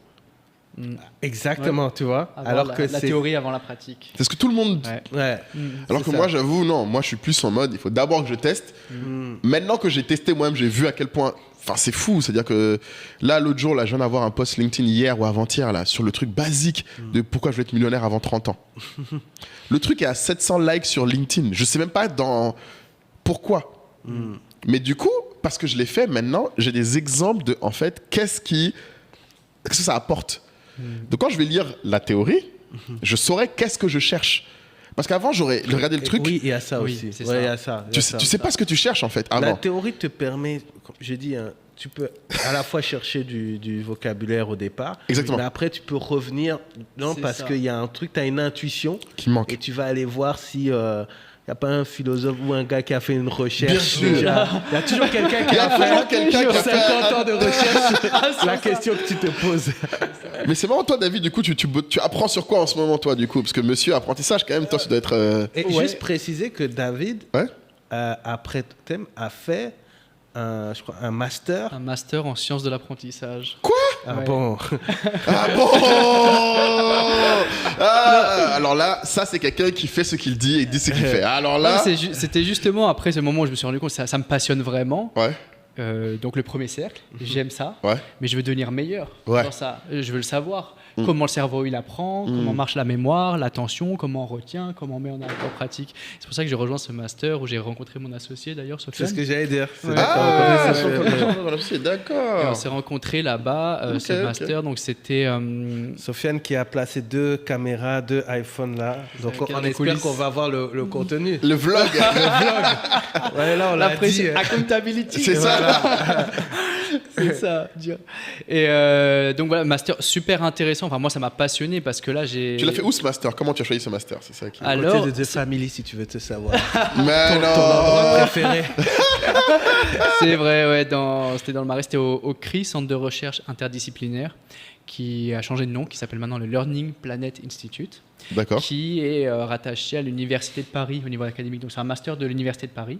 Laquelle? C'est de Paris de Sorbonne? Dans l'Université de Paris, qui est la fusion de Paris Diderot et Paris Descartes. Ils ont Ah, fusionné il y ils a ont fait une quelques seule école, années. ok, je savais pas, Ouais, excuse-moi. pour faire une grosse Les gars, université c'est qui est devenue la important, plus ça. grosse de France. Université Excusez-nous, de Paris. nous on est déconnectés, excusez-nous, genre, Université de Paris. Très bien. Voilà, donc maintenant, en sciences de l'apprentissage, c'est passionnant de voir donc, comment le cerveau fonctionne, donc les neurosciences, Ouais. de comment on reçoit de l'information, comment on la traite, comment on la mémorise. Ouais. Et après, toute la partie pédagogie. En fait, comment on fait pour enseigner quelque chose à quelqu'un de la meilleure façon pour que la personne ça retienne, m'intéresse, ça. etc. Ouais, la partie transmission. Et donc, il y avait pas mal de contenu sur aussi comment utiliser la technologie au service de l'apprentissage, donc la réalité virtuelle, la gamification, donc les jeux pour apprendre, Ah oui, parce qu'on ça, apprend oui, on énormément en par parle le pas jeu. assez, ça. Les Ah enfants, oui, c'est vrai qu'on en a pas assez parlé, oui. ça. Et tu regardes, c'est une des meilleures façons d'apprendre, c'est le jeu. Les enfants, c'est comme ça qu'ils apprennent, naturellement ils jouent, et c'est comme ça qu'ils apprennent. Non, mais Et ouais, même mais en tant je dis- qu'adulte, en ouais. fait, utiliser ce principe et de voir tout comme un jeu. L'entrepreneuriat, c'est un game. Exact. De voir Le money game, le comme on money dit. game, de voir tout apprentissage comme un jeu, ça permet d'apprendre plus vite. Ouais, mais nous, en tant qu'entrepreneurs, je pense qu'on ne l'utilise pas assez Avec nos employés même. avec les employés. Oui, Tu vois. oui. Parce qu'on pourrait faire des jeux, hein. Bah Oui. oui. Moi, j'ai des quiz tous les trimestres, hein, je préviens.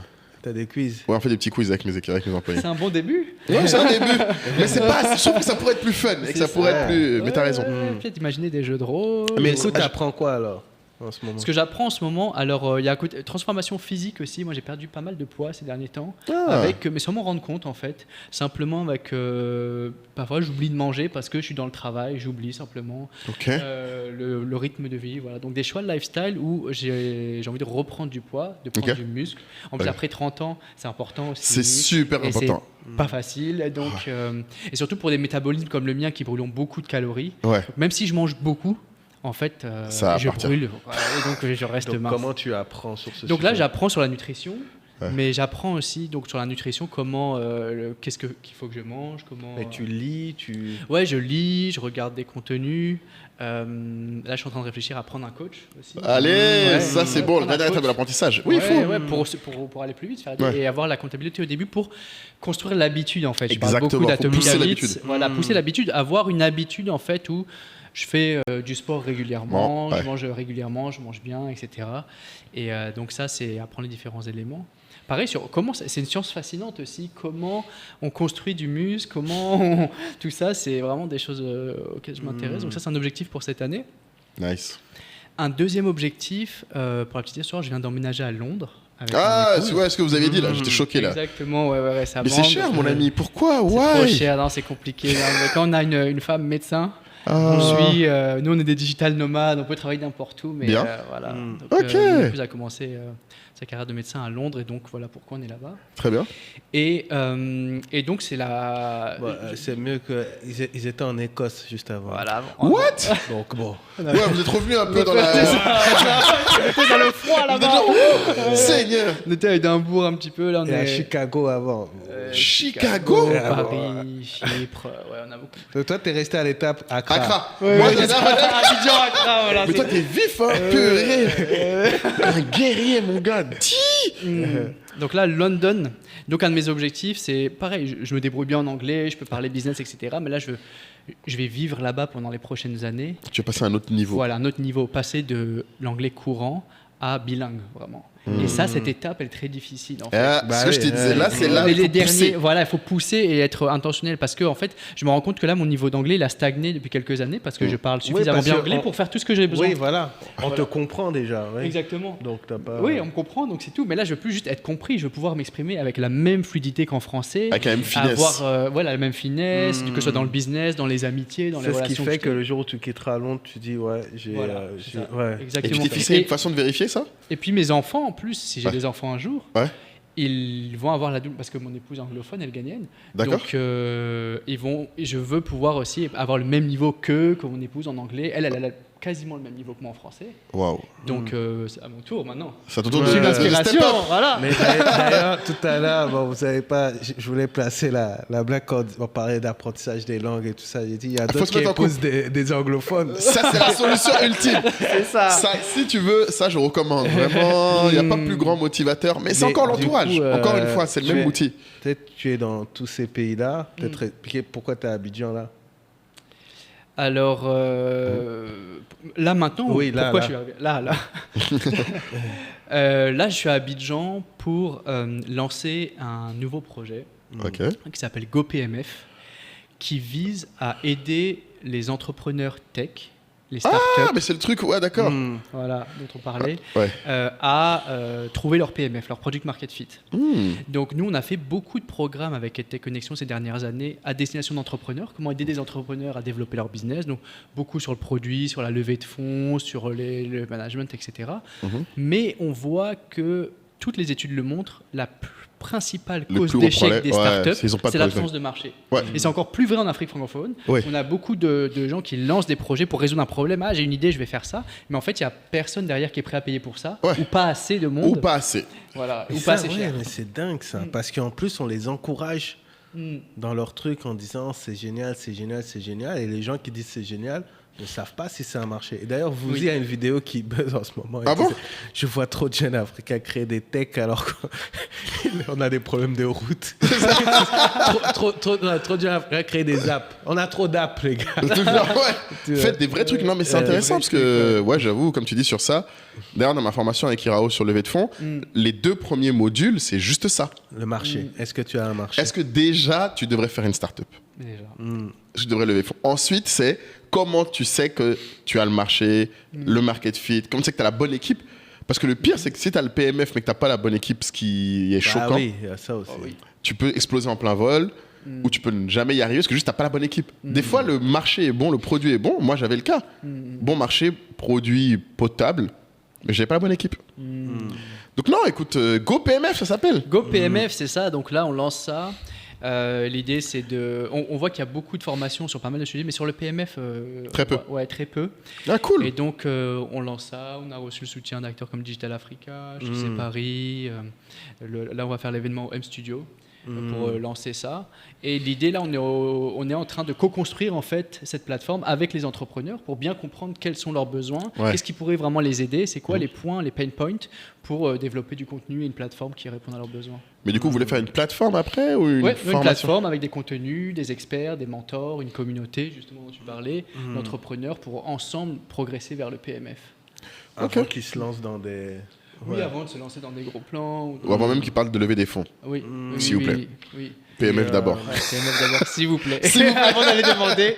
l'argent. Juste, David a évoqué Digital Africa. Bon, je sais pas quand l'épisode va être diffusé. Ouais. Est-ce que ce sera avant ou après Après, Adicom. je sais pas. Et quand vous voyez le logo Digital Africa sur Adicom, c'est une passe. C'est une passe Une D. passe C'est une décisive. passe décisive face au goal de David. Bon, même si au final on a eu... bon, non, on va pas rentrer dans les chiffres. Jamais content les Là, amis. je te jure, Justement, il a été content parce que c'était content, plus. content. Ouais. Oui, Ok. c'était content. Ok, non, ok, mais ok. monsieur disait, va pas trop, prends Ah. ça, pour que ça aille vite et tout ça. Et dit, Et Joe, non, si il- tu m'ouvres la porte, C'est moi, ça, et Kai, lui, il y va à fond. Lui, il est la pas main, pour il prend blaguer. Ah non, gars, il a raison, il a gagné le deal. Donc, donc voilà. Et juste un truc totalement rien à voir, mais je me dis que ça peut être intéressant parce que tu sais, on veut, il y a beaucoup de gens qui ont il y a la hype à Abidjan, etc. Toi, tu as vécu combien d'années au final à Abidjan? 4 ans quasiment. 4 ans. Et juste en fait dire ce que, enfin cette expérience, vraiment pour conclure, mais ce que la Côte d'Ivoire a de particulier, tu vois. Par Toi, rapport qui à ne ça. connaissais pas la Côte d'Ivoire, il y a, on va faire, je pense, plus de Contenu dessus. parce que la Côte d'Ivoire fascine tellement. Moi, je me souviens un truc, alors rien à voir avec business et tout, c'est que tu m'avais dit en Côte d'Ivoire, genre il n'y a pas un jour où tu rigoles pas. sérieux? pour les mauvaises raisons, il y a toujours quelque chose qui va te faire rire. Sérieux? C'est vrai. Ça t'a marqué ça? Ça m'avait marqué après ma première année en Côte d'Ivoire. J'avais pas fait une journée sans rigoler au moins une fois. Et en fait, c'est parce que j'étais reparti en France pendant quelques temps et j'ai fait 2-3 jours sans vraiment rigoler. Sans à gorge déployée, sans vraiment rigoler. Et je me suis dit, mais ça me manquait et tout. Et, et à un moment, j'ai eu un fou rire avec des amis et presque c'était bizarre. Et puis tout le monde m'a regardé. Parce que, il y a toujours avec dans le taxi, au supermarché, ou avec des collègues, etc. Il y a toujours quelque chose pour rire. Ça, c'est quelque chose qui manque quand on repart. En fait, sur le moment, je ne m'étais pas forcément rendu compte, mais quand je suis reparti, ça m'a manqué. Waouh, une belle promo, ça. Belle promo, ouais. Et la Côte d'Ivoire, non, à la base, moi, j'avais découvert la Côte d'Ivoire parce qu'en école de commerce, j'avais un ami qui est arrivé la dernière année. Il est arrivé vraiment de... Grand auditeur. Voilà. Du podcast. Ah bon? Jassa, c'est à cause de lui on a pris les micros. Hein. Ah, c'est lui qui taillait notre son. Les gars, j'ai besoin des micros, j'écoute dans la voiture et tout ça. Merci Jassa. On espère qu'on est à la hauteur là. Donc Jassa, il est arrivé à Paris pour le master. Il est arrivé de Yopougon, quoi. Le gars de Poi qui arrive à Paris, c'est un gaou à Paris vraiment. Il était première fois en France, premier hiver, premier Noël, tout seul. Il est venu faire Noël dans ma famille. Et le Noël d'après, en fait, c'était la première fois qu'il rentrait en Côte d'Ivoire après 1 an et demi, avec son diplôme en poche. Et il m'a proposé de venir aller faire Noël avec lui dans sa famille en Côte d'Ivoire. Ah, cool. Ça a été un peu l'expérience inversée où moi, j'étais le gaou à Abidjan. C'est ça. Je connaissais rien, il m'a amené dans tous les coins, voilà, manger viande de brousse, tous les trucs directs, un peu immersion direct. Et puis, tout de suite, coup de cœur. Pour le pays, vraiment, donc voilà, ce côté, la joie de vivre, et puis même au niveau business, en fait, aussi, niveau business, ça m'a marqué. Tout de suite, il avait des amis qui lui ont proposé un business. On a fait notre première mission freelance, c'était ma première mission freelance, c'était à Abidjan. Et puis au retour, je suis rentré à Paris, je me suis dit, mais qu'est-ce que je fous là à Paris? Et j'ai cherché, j'ai eu cette opportunité d'avoir un VIE pour Air France à Abidjan, j'ai sauté dessus. Et donc je suis venu à Abidjan, 2 ans pour Air France, etc., puis d'hôtel, etc. Et puis depuis, je reviens régulièrement pour le travail ou pour revoir les amis à Abidjan. Et c'est toujours un peu une deuxième maison. Deuxième maison, vraiment. Quand j'arrive à l'aéroport d'Abidjan, il y a cette odeur particulière, il y a de l'humidité. Tout de suite, je me dis, je suis à la maison. Mazel tov, écoute. Écoute, je pense qu'il faut trouver le mot de la fin. Je sais pas si t'es au courant de cette tradition, vu que t'as regardé un peu le podcast ou pas. Il faut qu'on te la réexplique. Non, j'ai pas ce souvenir. Alors, je regarde peut-être pas jusqu'à la fin. Le piège. Bon, Kaï. Là, je pense à un petit Congo-ça pour ceux qui ont été au bout. Là, ça fait combien de temps? 1h30, 1h40, ouais. 1h48, donc vraiment... Si vous êtes arrivé là. Qui vont avoir le Congo-ça. Madame Kaï, pourquoi elle est venue à l'événement où je l'ai rencontrée? Elle est venue parce qu'elle se disait qu'elle voulait à Abidjan. Elle avait vu qu'il y avait des gens d'Air France qui étaient sur Paris, à l'événement Adicom. On avait fait des side events ou je ne sais quoi et tout ça. Donc elle s'est dit, il faut que j'aille à cet event pour essayer de rencontrer. Il y a quelqu'un de Air France qui est là-bas. Mais non. Voilà. Pourquoi? Elle voulait bosser chez Air France? Oui, on est mais c'est pas le sujet. J'avoue, ça fait rire. C'est vraiment pas le sujet. D'accord, ça veut. Okay. Et du coup, j'étais de networker avec et Jassa, etc. Quand j'ai vu, j'ai dit au gars, who is that? Who is that girl? Elle était en train de tchatcher avec les David et tout. Et en plus, elle trouvait parce que David, au premier abord, là, parfois, il est pas quoi? Un peu, je sais pas. Il est un peu froid. En tout cas, je sais pas, il y a une période où, au début, là, à chaque fois, les gens que je leur présente, ils disent, mais mon gars, au début, quand il te connaît pas, je sais pas, il t'analyse et tout. Mais c'est parce qu'il écoute beaucoup, en fait, tout simplement. D'accord. Donc, il parle pas beaucoup comme ça. D'accord. Et donc, du coup, oui, non, mais il est froid, etc. Mais en fait, la vraie raison pour laquelle, je sais pas si tu te souviens, tu étais froid, c'est parce que elle disait que non seulement elle voulait travailler donc à Abidjan, mais en plus, elle avait une idée de lancer un business d'influence marketing. Et elle ne savait pas que lui, il était déjà en train de réfléchir à notre business. Donc j'ai écouté, je ne disais rien. Il est venu me voir en me disant, il y a une go là, elle est en train de me parler d'influence marketing, machin, faut qu'on se dépêche, machin. Il est venu mettre la pression. C'est bizarre. C'est bizarre. Parce qu'elle travaille... Je m'en fous de ça, présente-la moi. Elle travaille avec Ferme là, mon ami. On est sur les vrais trucs là. Donc voilà, pour Oh l'anecdote. waouh, belle histoire. Pour l'anecdote. C'était beau. Donc vous êtes rencontrés aussi sur ça. J'avoue, c'est beau. Eh oui. Oui, il y a plusieurs trucs. Monsieur, le jour de son mariage, il me dit de faire un speech. Tu vois, donc il y a des liens. Il y a des liens. Il y a des vrais liens. Il dit, oui, Mazel il faut tov. que tu trouves une musique pour l'entrée. Il dit, oh. C'est Ben, ça. il y a des liens. En tout cas, vraiment heureux de t'avoir eu. Très, Ça très fait content de un t'avoir. moment, je pense qu'on en parlait. Ouais. Et donc, Et tu étais le bon invité pour ce sujet. Parce que C'est pour le ça, coup, c'est c'est un On ne sujet savait pas s'il important. fallait faire 2 sujets, un ikigai, un apprentissage, mais je pense qu'on a vu que Là, on est bien. Là. les deux sont liés. Ouais. Donc, pour ceux qui ont été jusqu'au bout, donc la tradition, c'est de laisser un petit mot. Enfin, on doit choisir un mot. Ouais. Et dans les commentaires, ceux qui vont utiliser le mot, on pourra voir qu'ils ont été jusqu'au bout de l'épisode, en fait. Donc, quel est le mot qui résume le plus cette conversation, selon toi?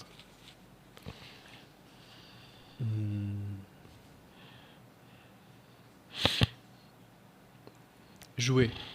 Jouer. D'accord. Pourquoi jouer? Sérieux. Ok, jouer. Ok, intéressant. Jouer pour apprendre, voir la vie comme un jeu, voir l'entrepreneuriat comme un jeu et l'apprentissage comme un jeu surtout parce que c'est la meilleure façon d'apprendre. Super. Magnifique. Bon, On bah achète, écoutez, on achète. on achète. Bon courage, Jouer. hein, vraiment. Jouer. Et abonnez-vous. Tout ça là.